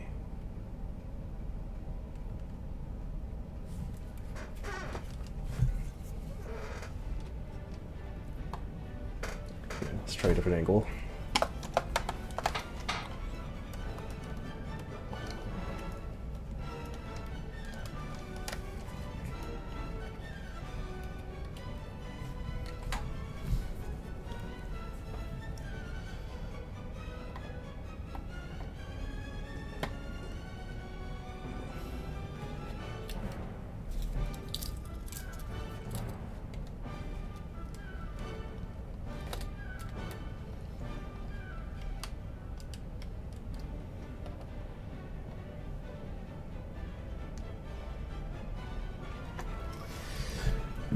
Can I tell with my eyes where the bottleneck is?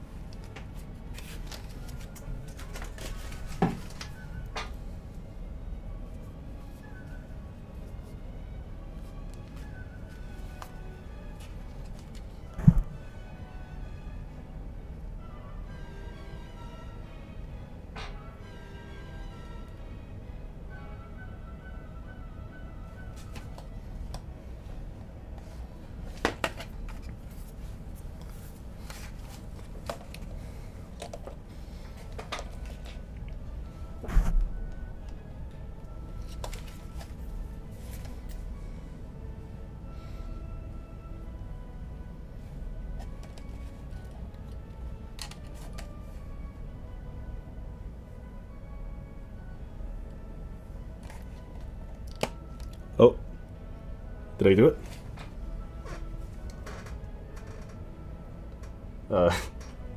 In the most unexpected way, I think I simply pushed it out successfully. Hold on.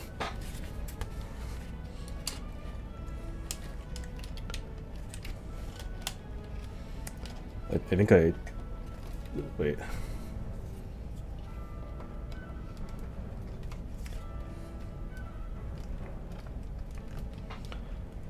those were two very solid clicks. Let me just tell you now. Those might be the most solid clicks we've had so far.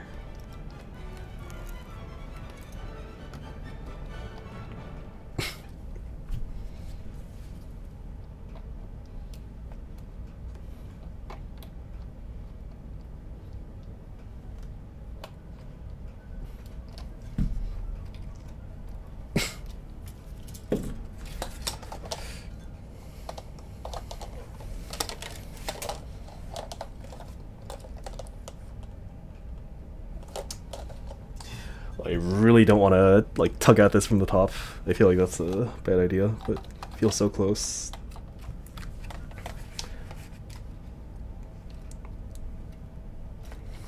Okay, I'm simply gonna push.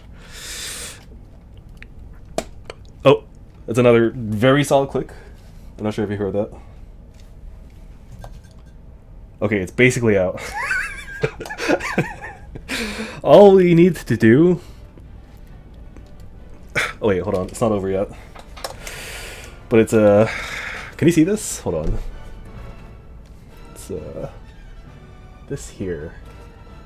Can you see how nearly out it is right now? Okay, so I'm gonna push from the side that's angled upwards.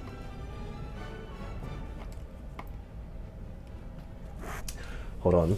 Foobar, play Tchaikovsky's Fourth.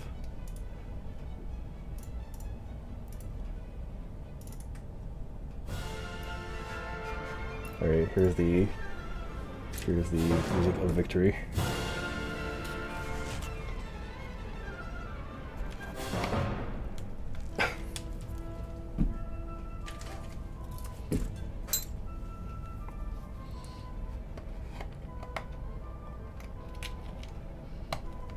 Oh, there we go. We got it. Okay. Here are the results, okay? We've done we've done cosmetic damage to the metal chassis. But we're okay. We got it. Okay. Cool. It took it probably took an hour, right? We got it out. Okay.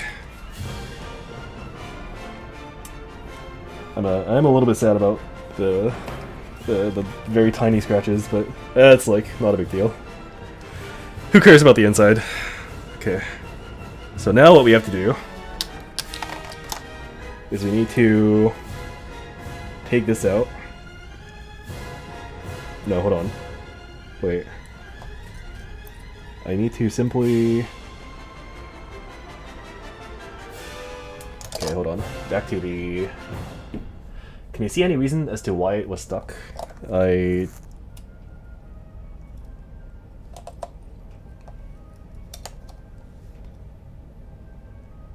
No, I can't tell.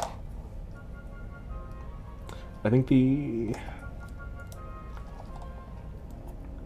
Okay, these pins are still probably not damaged, so that's good news. These are not damaged. But now what we need to do is I need to somehow get the extension out so that I can move the button around. So...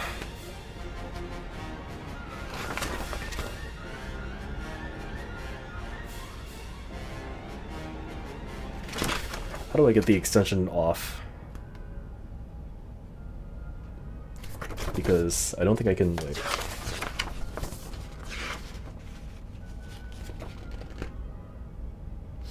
To remove the CX connector, carefully pinch the base, not the wire, and lift straight up. But I think that's talking about the part that's... hold on, let's reduce the volume a little bit. Okay.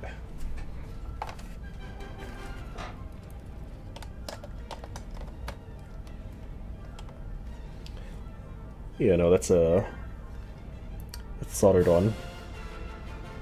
So what I need to do... Wait.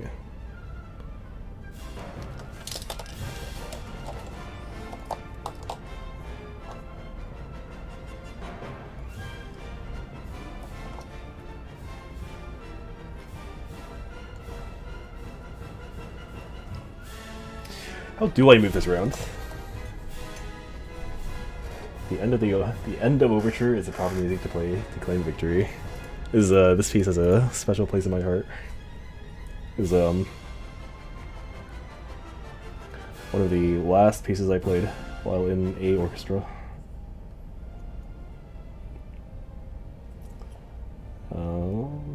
Let's check the site that was linked earlier.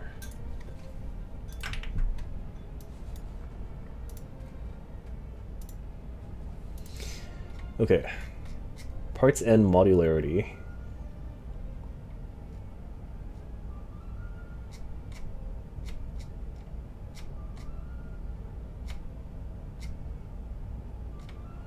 Okay. Combo buttons start by pressing and holding to house your button parts. The optimizer is a small silicone piece that fits into the well, giving you rapid return on your press and a more solid press. To take apart your combo buttons, start by pressing and holding down the button while using the notches on the ring to turn it counterclockwise to left. You'll hear a click when the ring is free. Once the ring is free, you can remove it by pulling it up and out of the housing. Okay. Next, simply pull the cap and plunger out of the well. Okay, so let's try simply doing that. Wait, how do I do that with the...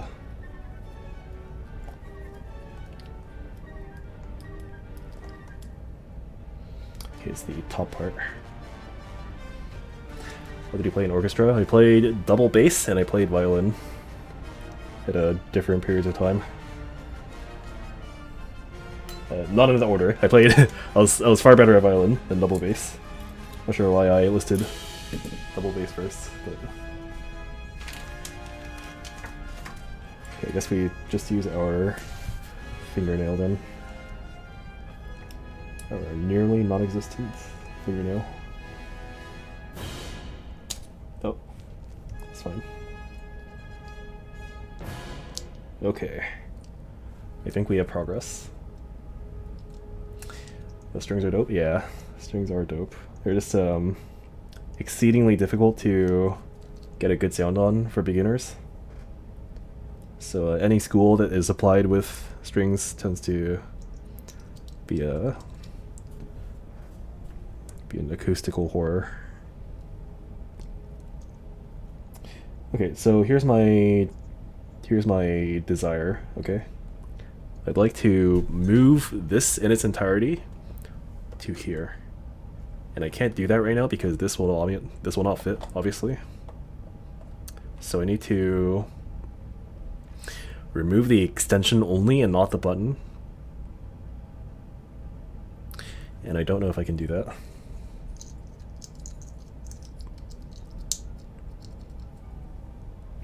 Let's check the website one more. Oh, hold on. Yeah. Okay. So, here's the extension. Here's the button. I'm assuming you can disassemble this to be each of its own individual part. I think. Or hold on, maybe there's a simpler way to do this. Maybe I can just like take this housing off somehow.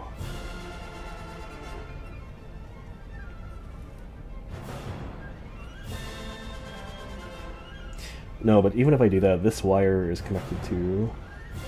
It's like soldered onto here. This might be more complicated than I imagined. Hold on. Okay, so let me explain this properly.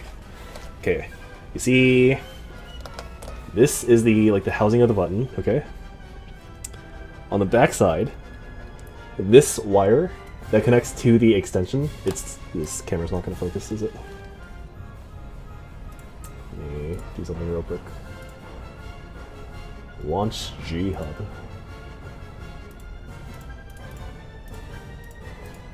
Okay, is that better? I think that's better, right? It's not better. Okay, hold on.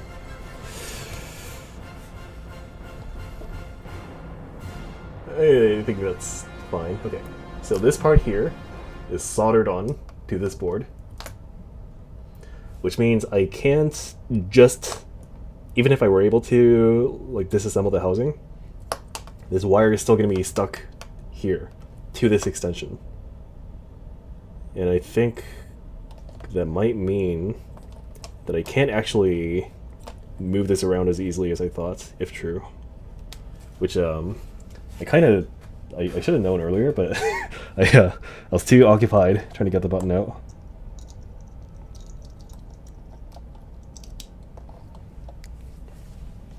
Okay, let me ask the guy one more time on Discord.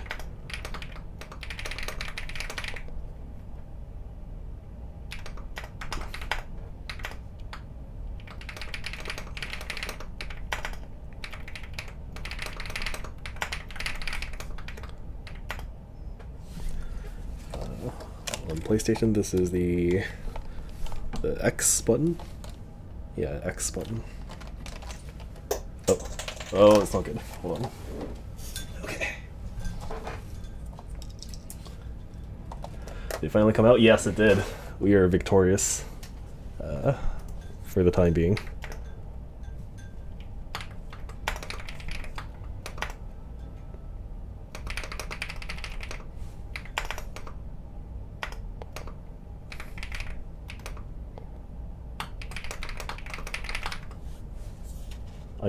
I'm pretty sure this From here, you can remove or this video doesn't tell you how to do this. is I on one spot, so you'll lose them think. before moving your on the sides of the button and push them out of the controller. To make sure there's no dust buttons, of course. Now let's install our combo extension. The combo extension anatomy is mostly the same as the combo button, main difference being, of course, the extension button, but also the wiring for the extension, which includes specific ground and signal wire. We'll go over why that's important during the install. Push your new combo extension into the controller, making sure that the wires attached to the combo extension are clear of the button hole and properly inside the controller. Be sure the combo extension is pushed all the way. Oh no, hold on.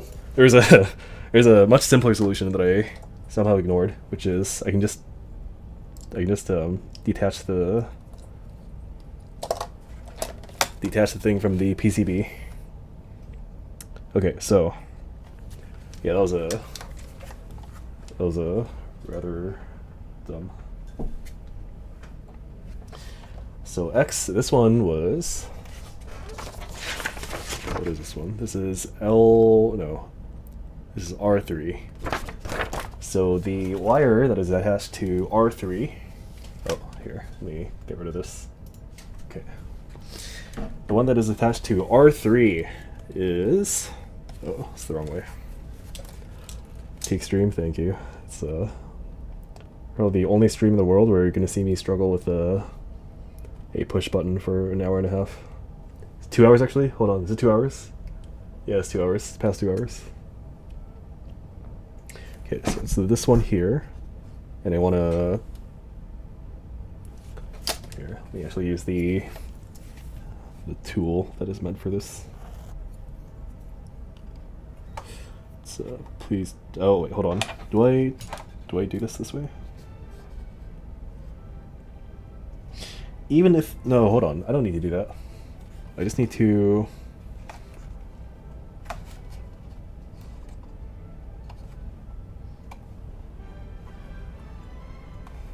I can just tug this out, right?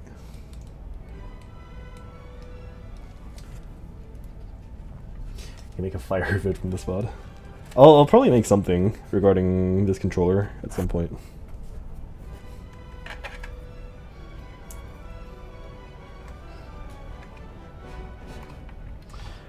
I hope I don't break anything. Let's see if there are proper instructions for this. Using the universal light board. Now let's connect everything. Connect the 7-pin CN top harness to R3. For hitboxes with the CN5 port, connect the 8-pin harness to the CN5 port. Up. Forward. Right. Harness other wire port when connecting the main. Now, make sure you can secure your wires using something like electrical tape. Just be sure. Also, be sure to secure any unused wires. You can secure your wires using something like electrical tape. Just be sure that they're covered so they don't touch metal to metal while not being used.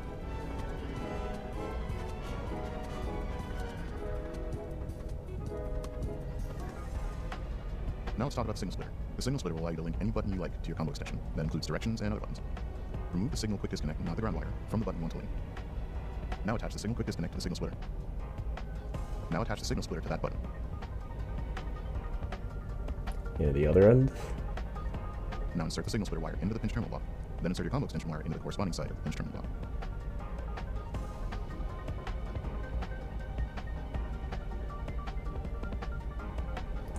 Okay, so we yeah, we were doing that wrong. Good thing we caught that early. Is this the right one? It is not. Hold on. We don't even have the right one.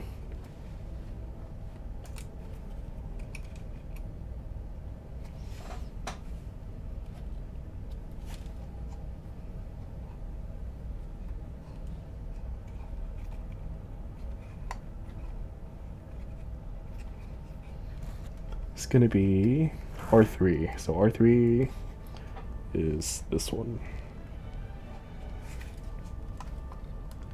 Okay.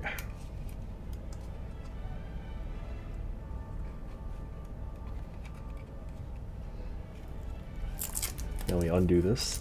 Why do you switch from your last hitbox? It was a combination of the bottom foam padding getting very destroyed, and the side metal chassis getting rusted. And it was also an excuse to fulfill my curiosity of how good this controller would be. Okay, so there we go.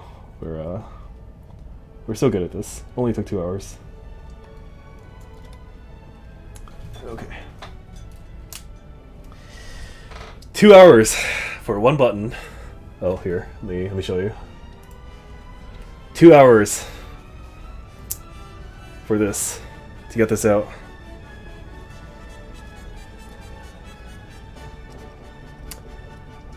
Tchaikovsky agrees with me that this is a moment to celebrate. Okay, so now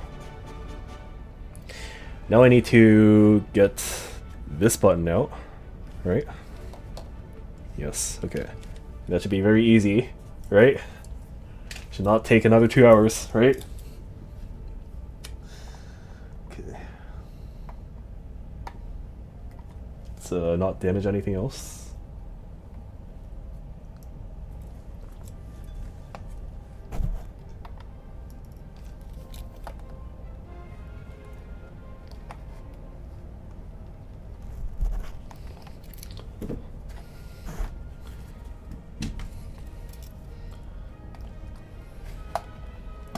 See, so easy.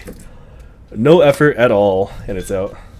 This one was just a deviant that deserves no compassion.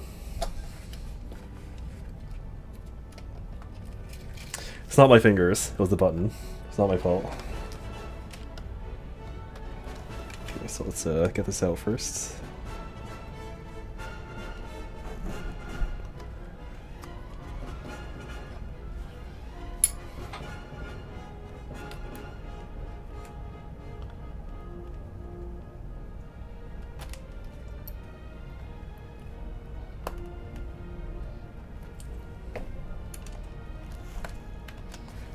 Okay. See, so easy. Took like under 2 minutes, right? Under 1 minute, maybe even. Okay, so now we connect this to here. Aha! Yes. Is this the one I want? Hold on. Do I want it here?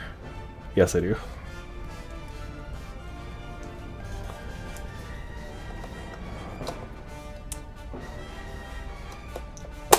There we go.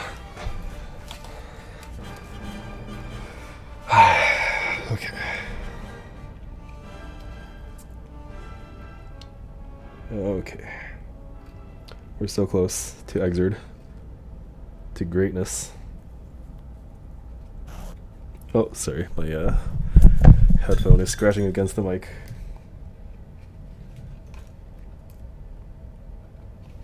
Hope that was not like a ear-busting sound for you.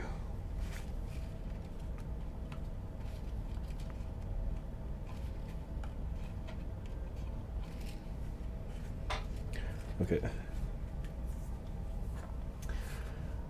Now it's a stick stream with a chance of Exerd. Yes. We're getting close. I like winning Zato all over again. I think Zato Zato was less painful on my fingers than this, for sure. For what part of the controller did most of your money go to? For what part of the controller? For what part of the controller did most of your money go to? I mean, you can't really. It's an entirely new controller, so it's the whole thing. I think is what you mean. Okay, so we're gonna get this back on here. Oh, let's not destroy my mouse.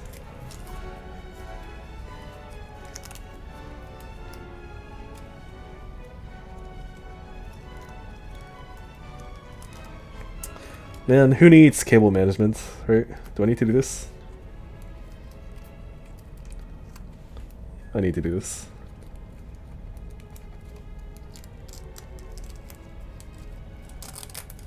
Oh, yeah, that's fine. It's about as good as it was found originally. Okay. That's OCD. It's fine. Okay, now we simply push this button on.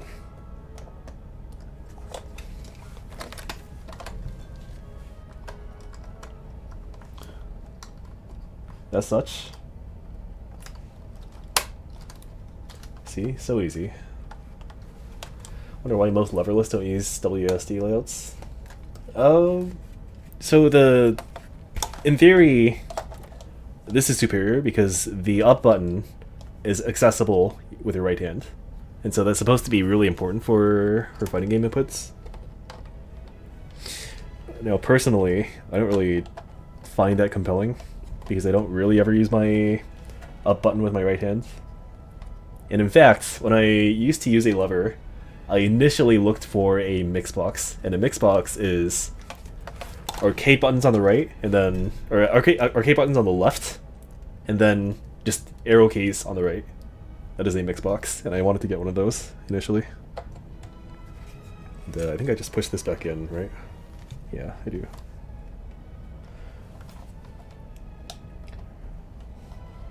It's a solid click.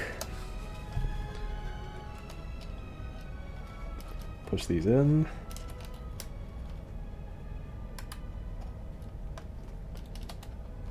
Push these in. Oh, hold on. This is it's fine. Well, is it okay? Do I want? Yeah, that's fine. That's fine.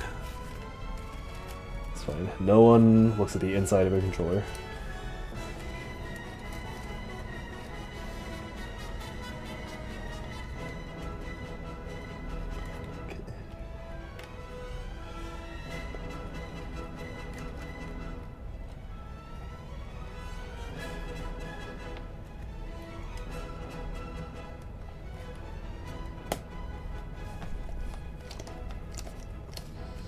Okay, that should be finished, I think.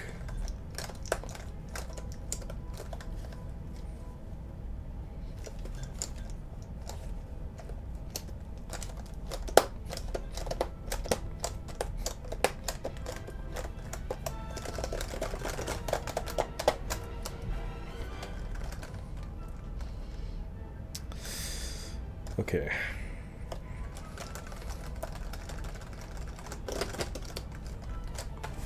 I think that is done, right?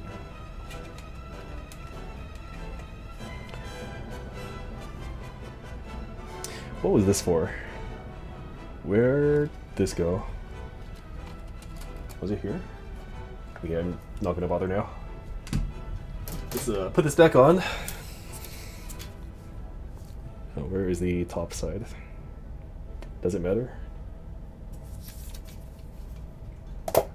It does not matter. Okay. Cool. We are very close to Exerd greatness.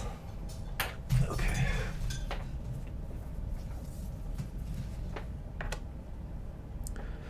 Right, hopefully it does not explode.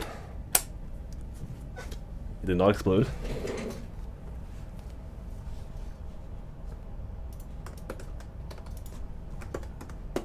Left, right, down, up. Punch, kick, slash. High slash. Dusts. Blitz. Play. Record. Start. Reset. Okay, so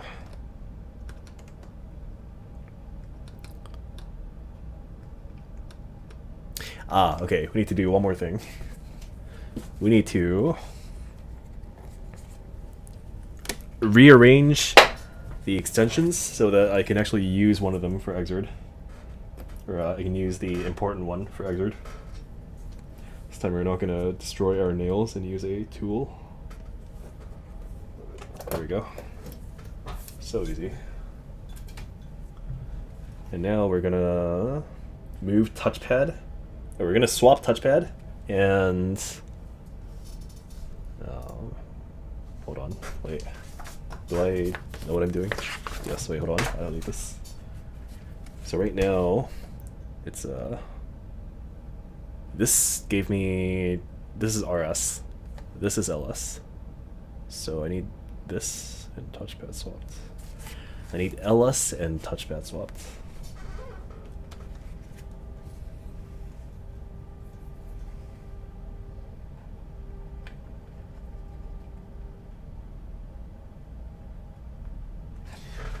I'm not going to break anything doing this, right?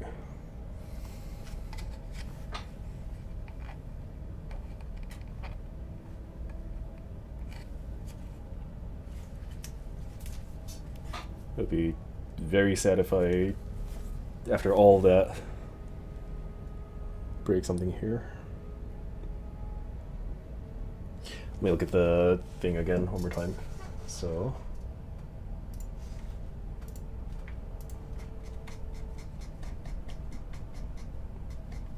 Oh, it's not here. So.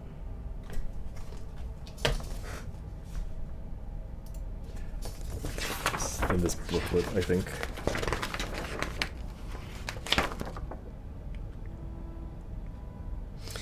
Carefully pinch the base and lift straight up.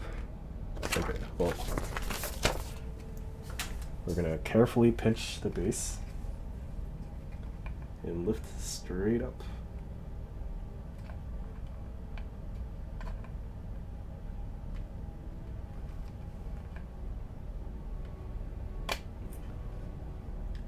Okay, we didn't break anything. Okay, cool. This is my first time interacting with this kind of wire. So I need L3 up also.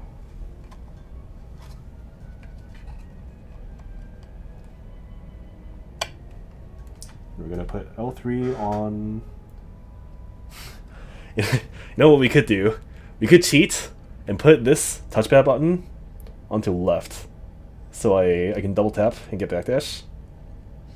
Do I want to do that for Xrd? Okay, here are the factors, okay? No one in Xrd cares if I do this. That being said, it is extraordinarily cheating if I do it. So I'm probably not going to do it. Alright, just going to put it on touchpad. So this goes here. I think I should do it just for fun. Like, just try it and see. Do I want to do it? Do I want to cheat?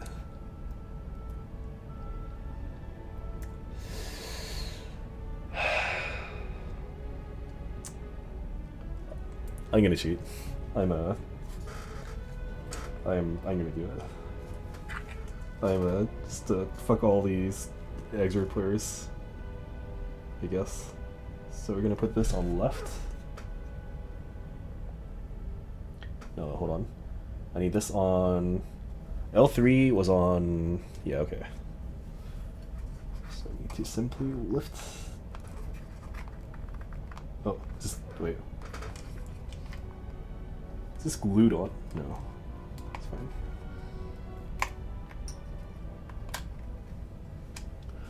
I'm gonna put this on left. Oh, we're cheating so hard right now. This is not allowed. Just so you know. Put this on L3.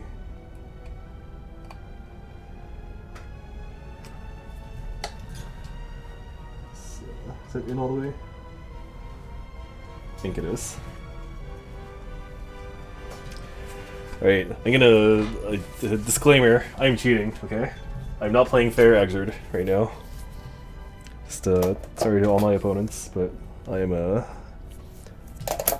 I've decided to cheat. So, this is a temporary measure, okay? I'm just testing out the features of this new controller. Alright. I want to undo it on this stream later. Yeah, I'll do that for sure. Okay, so we've come a long way. This is gonna be on. Do I need 2 of these? Hold on.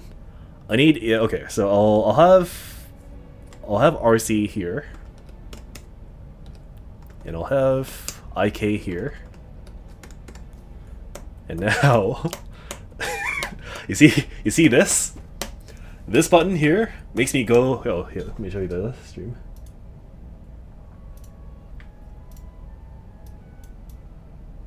Let me show you how cheating this is. This button here is making me go left right now. You see this? This button here? At the same time, this button here is also making me go left. You see this? This button are doing the same thing. Both of them. Now what this enables me to do is now, in theory, is I can double tap. That was the other thing I was kind of worried about, is because they're like not standard buttons, I thought maybe it would be difficult to double tap, but it's actually pretty easy. And the reason it's on left and not right is because right is already pretty close to the right hand here. If I want to do it on left, I have to move my hand all the way here, right? But if it's here, I can just do this, right? So with that, I'm gonna tilt this a little bit more up. And now I have easy access left backdash. See? Right is already easy. Like this. But now, without moving like the base of my hand, I can also do this. And that is a that, believe it or not, is a significant quality of life increase in this game. Because to do wake up backdash is a 2-frame input, is a 2-frame window. And so being able to do this is pretty nice. Can't you learn to double tap a backdash on the box? Yeah, so again, like, in theory you could do it with your left hand too. Like, I am getting it here, but it's a lot less consistent with this hand. I'm actually kind of curious. I wonder if people think it's cheating or not in Exerd. I'm gonna ask people in some other time. But if this, like, to me, even in Exerd, this is cheating. But and like, especially if it's a game like Street Fighter, this is 1000% cheating. You literally cannot do this in Street Fighter 6 in Capcom Pro Tour. But in this game, no one cares, other than. Do people care? I wonder if there's some other jank with multiple inputs you can do. How tournament legal is it? In Exerd, again, no one cares. In a game like Street Fighter, it is literally illegal. You cannot do this. It is explicitly written in their rules that you cannot have duplicate inputs for the directional inputs on your controller. This is literally a illegal controller right now with the way it's hooked up. Vito has been asked to leave the Exerd community. I'm banished. I have to join the ranks of Clayton Chapman, I guess. easy DP inputs. DP is like, DP is not that big of a deal. Like, is it that? Wait, hold on. Is it not big of a deal? What can I do with this for other inputs? Oh. Oh. Hold on. that's pretty good. I just realized.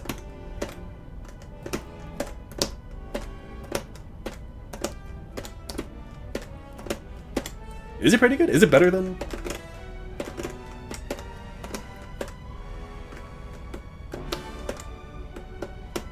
Can I do like some SOCD thing? Oh wait, hold on. How's it set up right now? Oh, it's fine. Okay.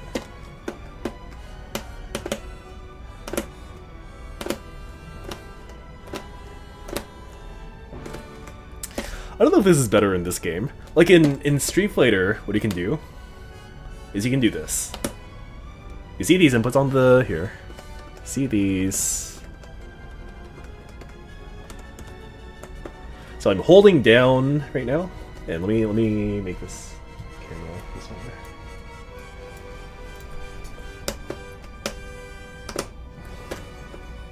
one. In Street Fighter, you can just hold down like this. You tap left, let go, and then at the same time, tap both of these buttons. The attack button and the left button. And you get like a near, like the fastest possible DP this way. Yeah, in Tekken this is also a huge deal. This is why the cross-up was so absolutely cheating in that game. It's the same mechanism as a cross-up. Because I think the way cross-up is set up, I'm pretty sure, is you have... you have like the... what's it called? The analog stick buttons set as directions with using 4 different buttons. So you have like left, down, right, and then up here, I think. And so you could do literally this, where you have like duplicate inputs for directions, and it's super cheating in Tekken. Not nearly as cheating in this game, but still, it's like the same idea. I don't think I would do DPs this way in this game, especially because you can't do this input. Like you can't do 3-2-3 to get DP in this game. If you could, it would probably be pretty good, but I don't think you need to do this in this game. Again, the only reason I really wanted to do this is to get backdash, like here. Being able to get this backdash here is pretty nice. Okay, and now doesn't Ram have a weird? So she does, but it's really not that hard. Like, so that green animation happens when your attack button happens like near the same time as your down forward input. But it really is not that hard in this game. Like there is leniency. Like you see, was that green just now? Yeah, so you can see there were 2 frames here before I pressed punch, and it still gave me green. So it's really not that bad in this game.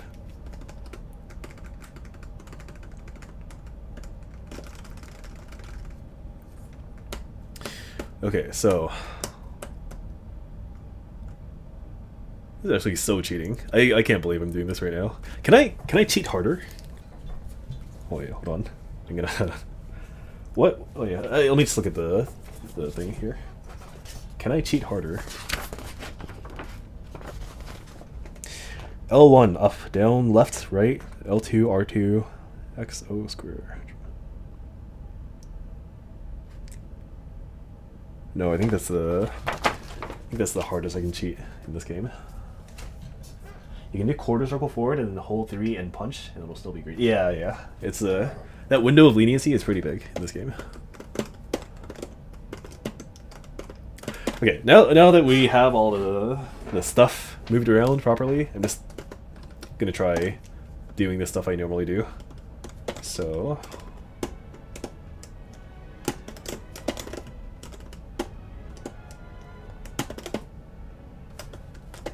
there's a combo I'm kind of playing around with recently.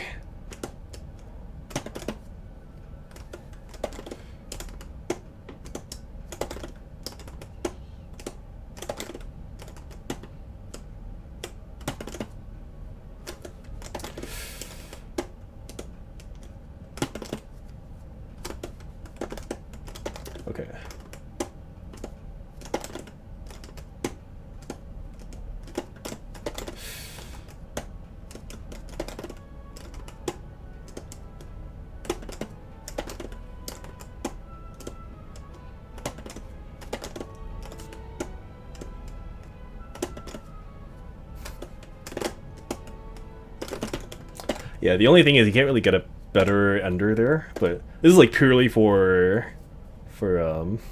like finger exercise purposes. I don't think you'd ever do this in a real game.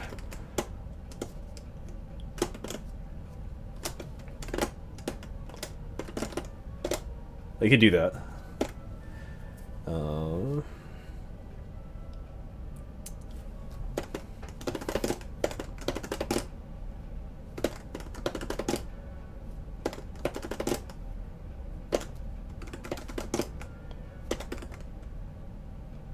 Can I cheat here? If I do.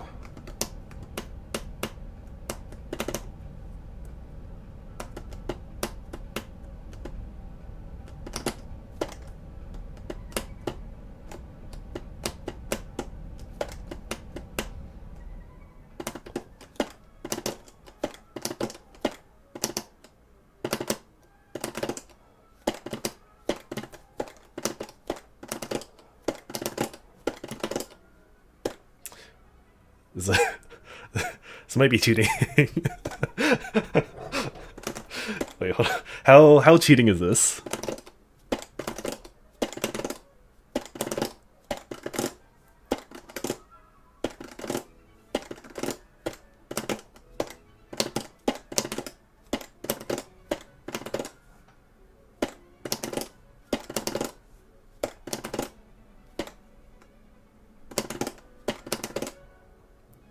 I feel like there's some application of this for a different character that's not Zato. Because here, like, you can't get that run using just your left hand normally.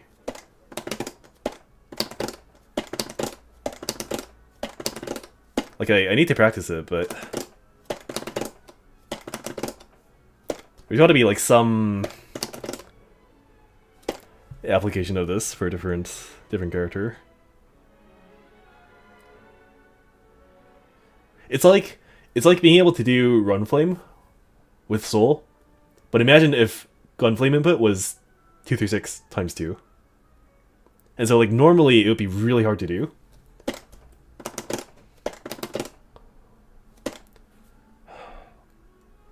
Does a character wake up TK Bad Moon? It has to be double quarter circle forward. Or like imagine there's a character that has to do double quarter circle forward after a run mid combo. That would be like the prime use case for this. Like Kai could do like run up Sacred Edge. Mei could do. I mean, like it's not still. Here, let me try this.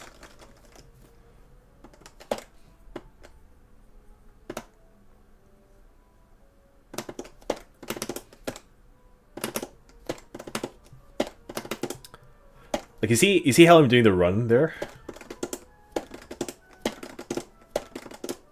It's much harder to do with just your left hand. If you have this button here that you're pressing with your right hand though,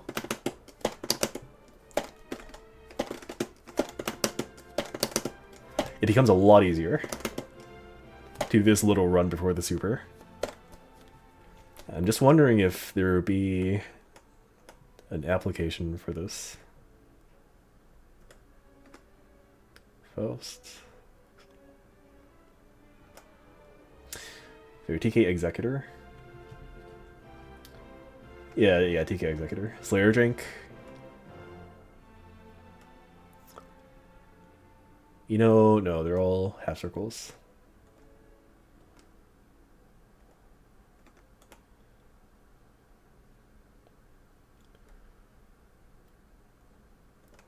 Johnny Jacko.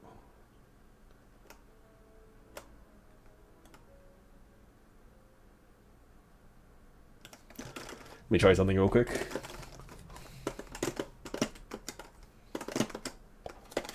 It's gonna be...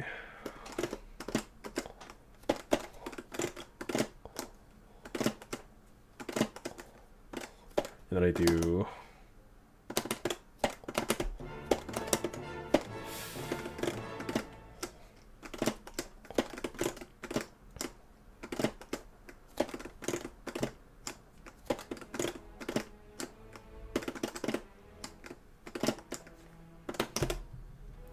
Like, imagine if this super here only worked if I had to do a run. That would be where this is really useful. But I don't think that use case exists in this game. Different subject, but the extra button might make Johnny Coin supers easier. You mean for, like, doing the stance, cancel, dash, whatever, treasure hunt, right?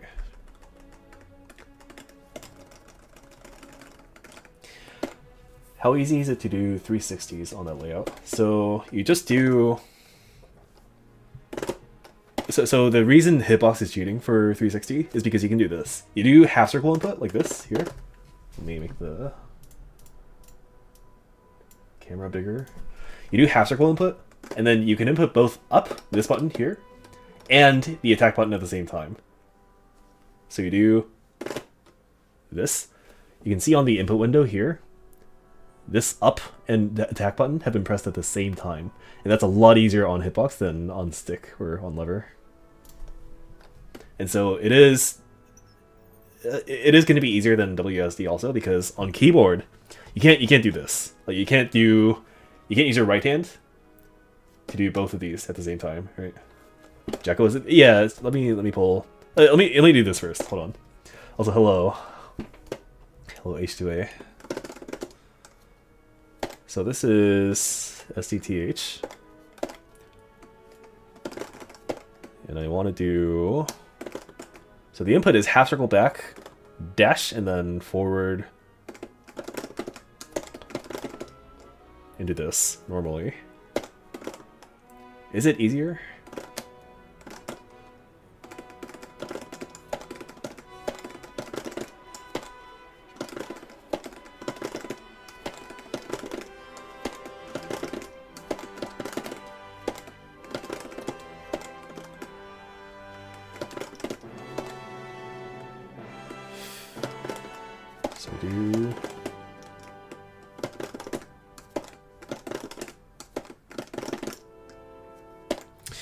I'm not sure if this is... Maybe it is.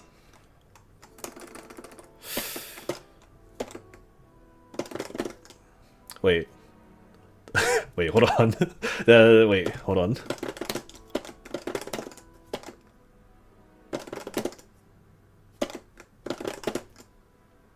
Okay, this might be cheating. That's a... Oh, wait.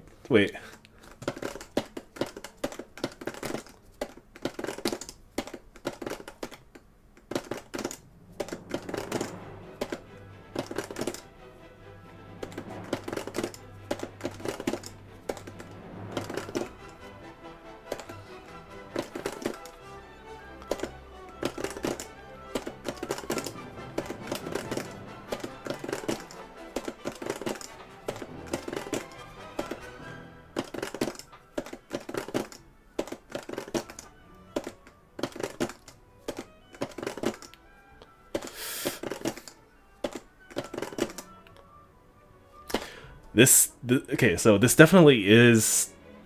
Is it easier? I think it's...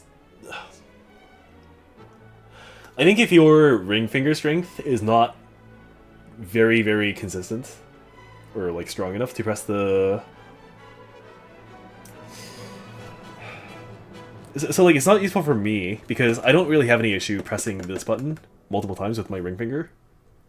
But if you're not used to doing this, and it seems like a lot of people aren't, then this will be pretty useful, right?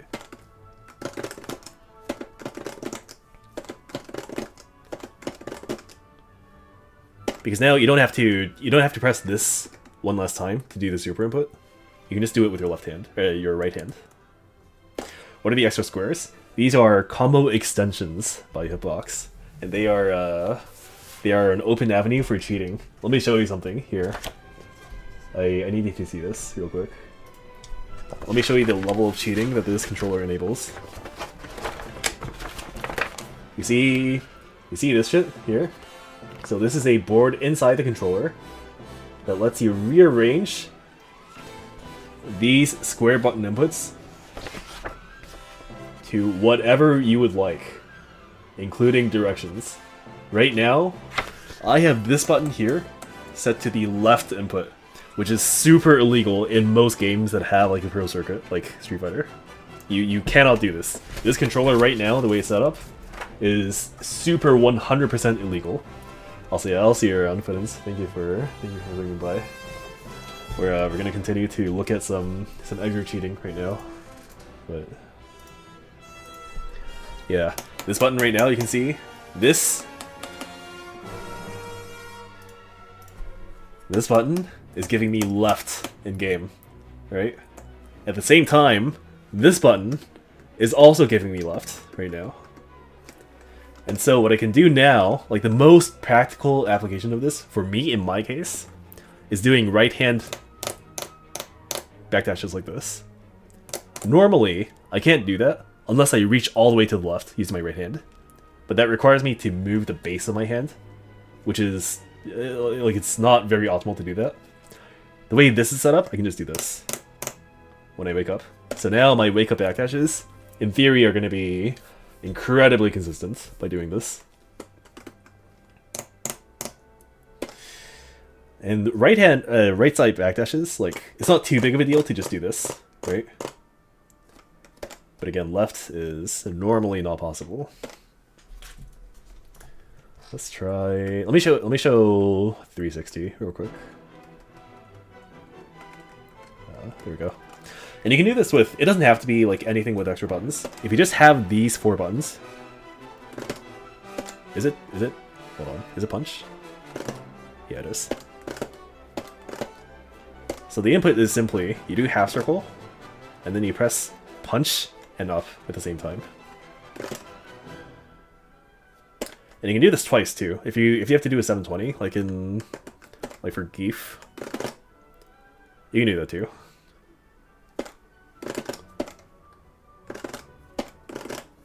There we go. So you can see. Oh, hold on, that was not it.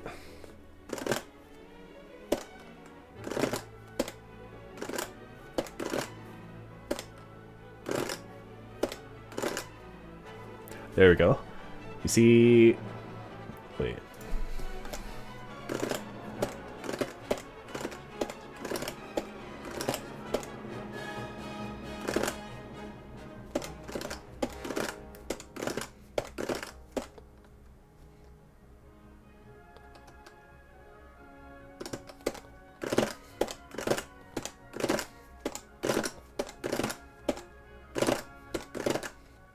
There's a video of someone in a Japanese arcade doing this on a lever in Street Fighter 4, and I can't find. I tried to find it at one point. I couldn't find it anymore. I know it exists. You can do it in that game, but it's partially because I think the jump startup in that game for Geef at least is more than Jacko's in this game. Jacko has a 3-frame, so I think it's probably maybe not possible, but this is like straight up not allowed in tournaments.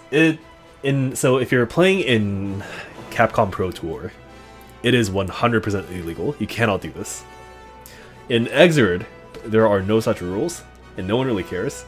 So I'm sure, like, it doesn't matter at all. But that being said, if you really care about competitive integrity, this like technically is cheating. You can't do this normally. Like the cross-up does this too. Like it duplicates inputs for directionals, where it has a lever on the left side and then also buttons that give you directions. That controller is banned for Capcom. As far as I know, still.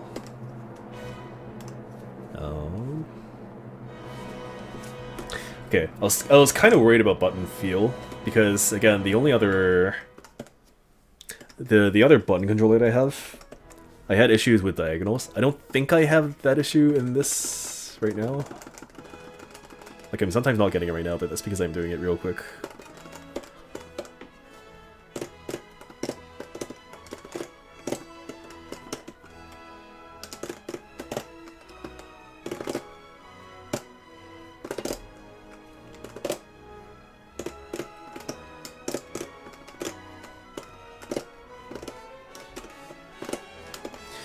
Yeah, so, like, the immediate use cases for these extra buttons in Xrd would be, like, there's Blitz if you don't already have it assigned.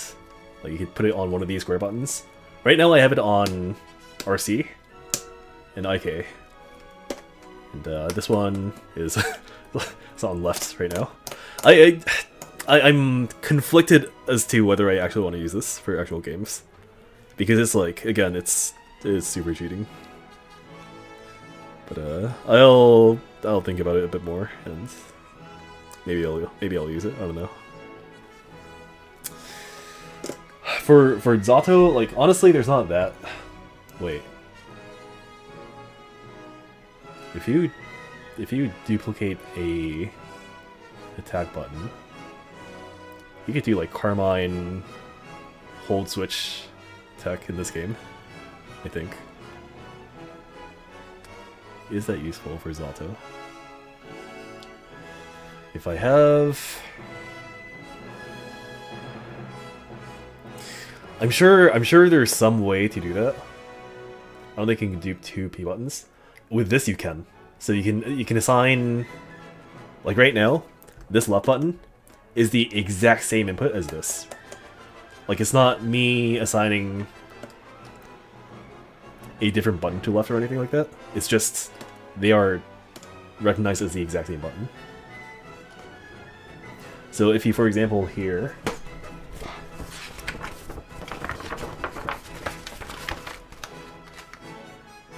because as long as one is held, it can't be registered again. Yeah, but what I mean is, like, let's say, for example, I'm holding K right now, right? If I, while holding K, then proceed to press this button, and then let go of the original K button, I should still be holding down K. Which is what, again, like Carmine does in Uni.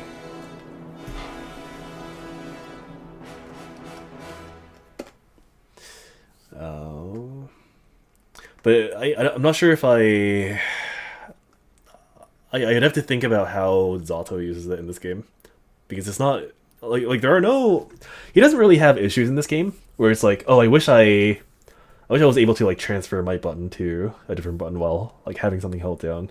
He doesn't really have that issue in this game, I think.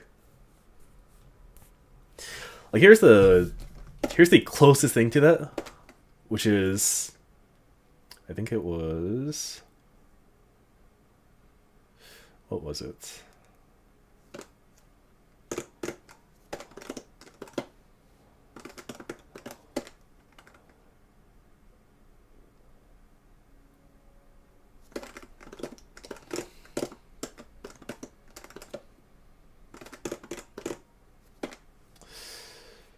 It had to do with trying to do Dead Man's Hand and also dust, like a side dust at the same time.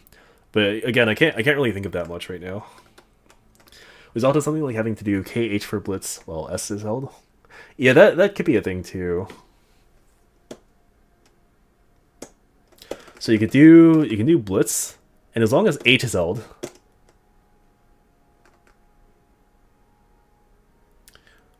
Wait. No, but for blitz, so something that I thought of is you could do blitz, and then like while you're holding down S and H, you could like imagine this button is also H, so you can like transfer it here. But the problem is, like, the reason you would do this is so that you can get a negative edge to H, right? But if you let go of H and get negative edge, then you undo the blitz with the way the game works, right? So it's not actually that useful, so it doesn't work.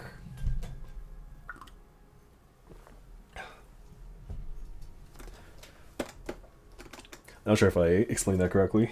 Like, if I have this set up so that I can let go of H, it doesn't matter that I can let go of H, because that undoes blitz anyways. Like, it makes the blitz attack go off. But you could do it with like other buttons. Like if you're doing S and H, like you said, you could let go of S. Could I let go of S? I could let go of S. No. No, for blitz, I don't think there's applications, I think.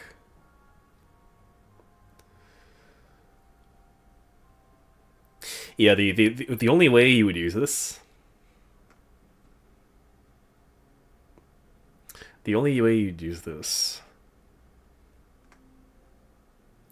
is if you don't want a negative edge to happen while freeing the button up. But do you ever need to do that?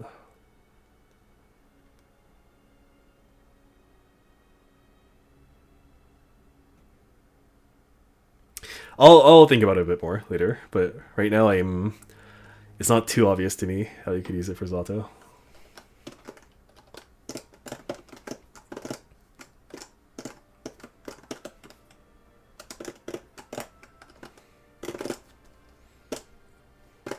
Oh, I need to get used to doing this for RC.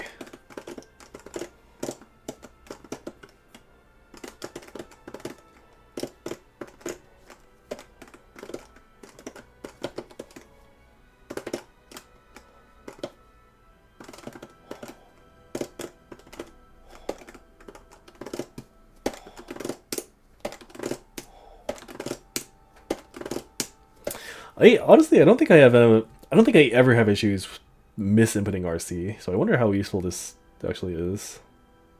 I do have issues, like very rarely, misinputting this, because I get like one of the buttons too fast. Maybe in... Is this useful in plus R? Like CS jump cancel, begin charging blitz, S into fully charged blitz. CS jump cancel.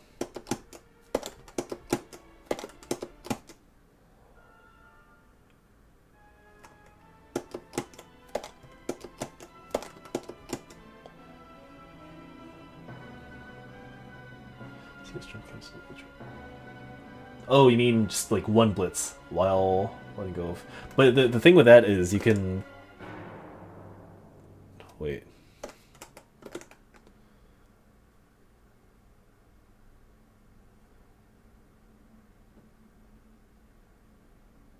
Yeah, the problem with that is if you do close slash, you have to let go of it to do blitz anyways.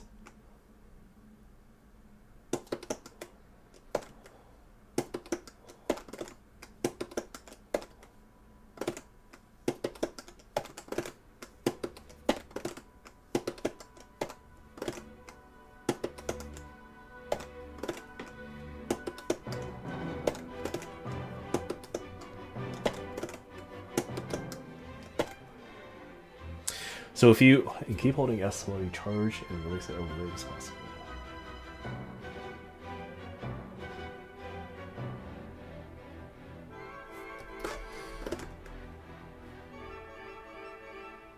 Yeah, the problem is I need to... So like, while I have this button held down, I can't do this button again. Like, imagine this is set to S, right? Even if I press this, I won't get a new S button, because this is already held down. So I can't... I think I know what you mean. But this button will not give me... S, in this case. So I need to... Like, either way, I need to release this button, but I can't use PH or KH for blitz.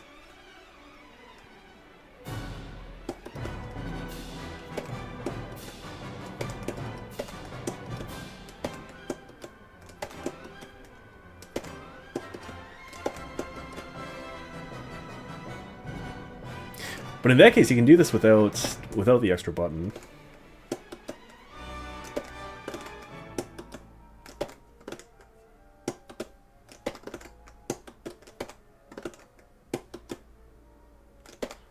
So do jump cancel.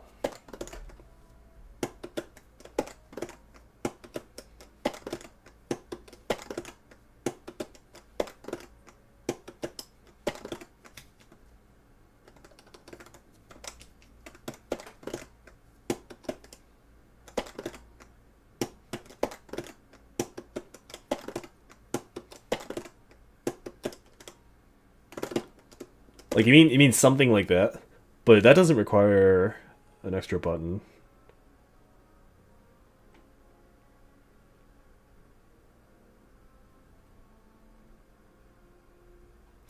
CS jump cancel, begin charging blitz S into fully charged blitz.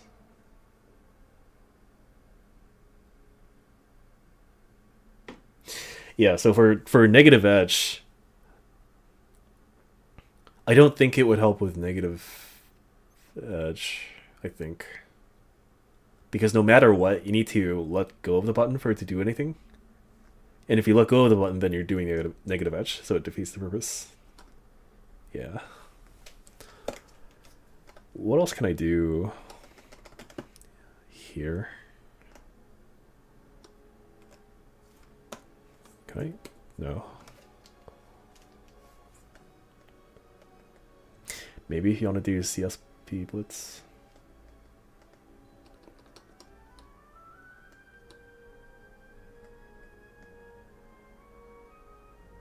Oh, you know what I can do?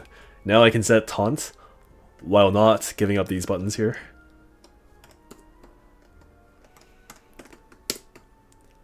I can actually use taunts in game now. That's pretty sick. That's a soul tech here. You like a knockdown here. You do taunts and then DP. That is the tech of a soul player I'm not going to name right now.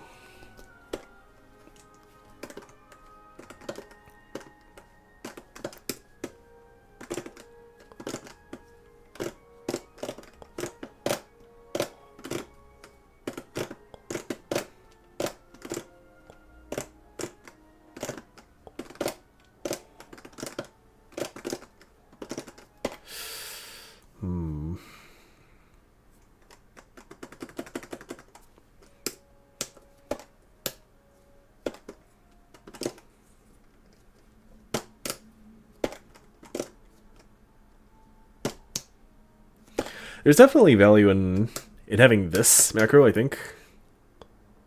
RC, I'm not really sure. Like, what else can he do in this game?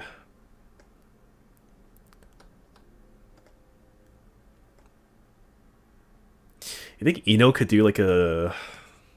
No, he has that like D and a different button.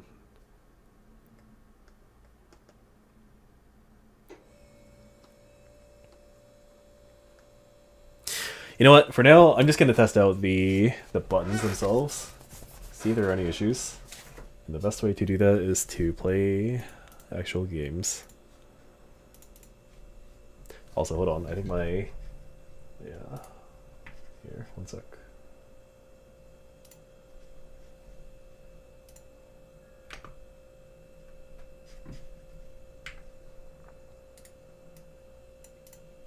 Sound settings. And yeah, it's playing audio through my hitbox, which does not have a speaker.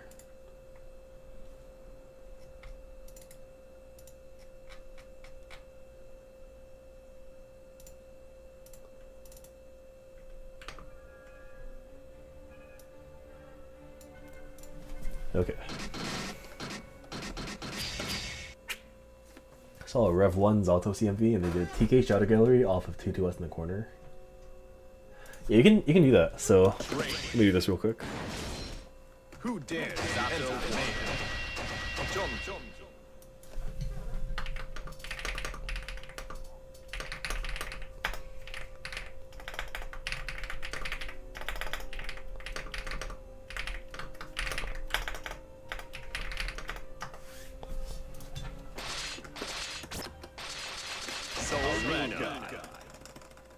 You need the Eddie? No, you do need Eddie. So you used to be able to do that with without Eddie, but in this game you can't. Like in this version. So what you can do is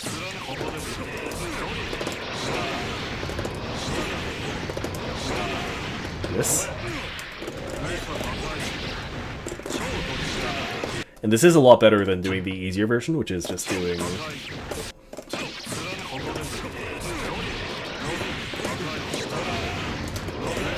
this. So this is a lot easier to do. But you can see... Oh, hold on. Yeah. Do that again.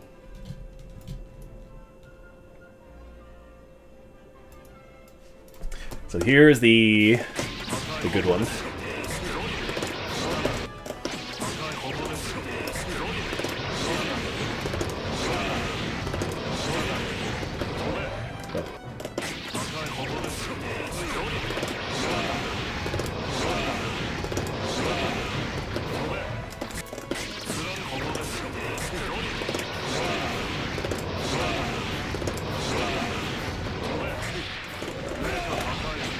There we go. So that, if you can hit confirm either this or the drill, it is really good to do, but it is a lot harder than doing the other one, which is just jumping up and doing the normal loop. The normal loop doesn't get you the knockdown, like you have to go into air combo. Like there's no way to get a knockdown from here other than Executor, right?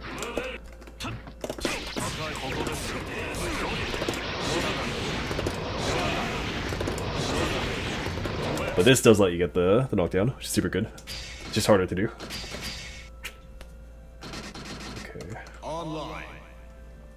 I'll do a short set. My fingers are not not feeling so good after that struggle with the button.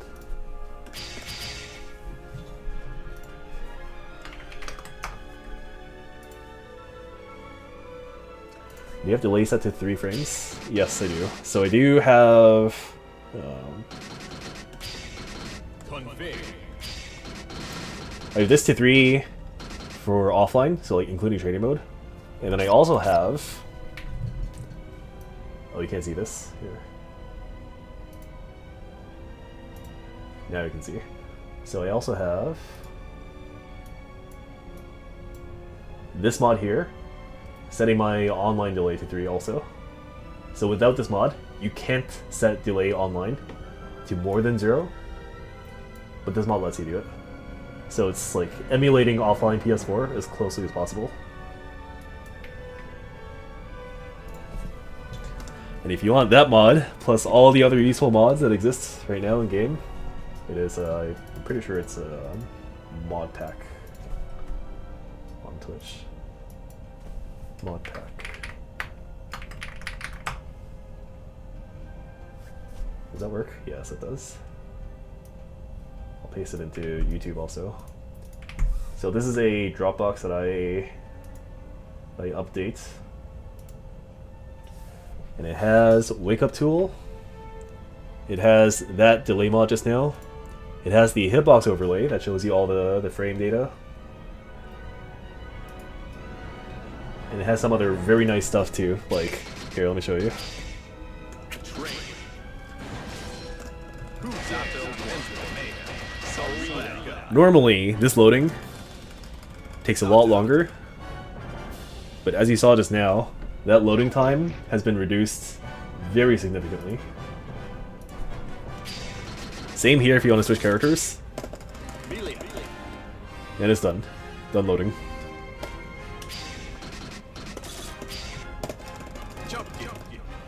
Normally, without the mod, the announcer has to say both names and then you can load in. This cuts it in like less than half. And furthermore, when you're in a lobby with other people, there's another mod called Display Ping.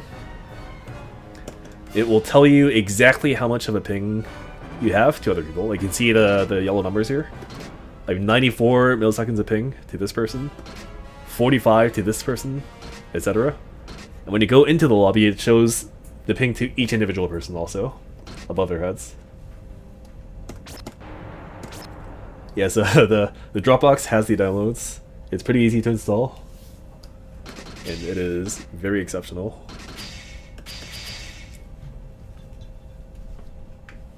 Okay.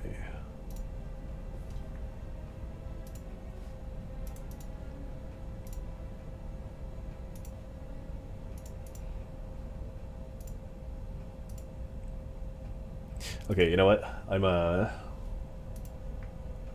might be too tired right now, so I'm probably going to be back very shortly now that I have this.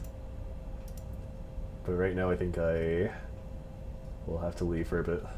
So thank you for joining me in these hitbox shooting adventures. I don't know if I'm going to do this, like keep left on this button Like here. Like this button on this side of the controller is making me go left. I think like that's. I have to debate with myself whether that is something I want to do for this game. Like if I play any other game, if I play any Street Fighter, I would definitely not do it. In this game, I'm not sure, so I'll think about it more. Okay, that's it. I am going to leave for a bit, so I will see you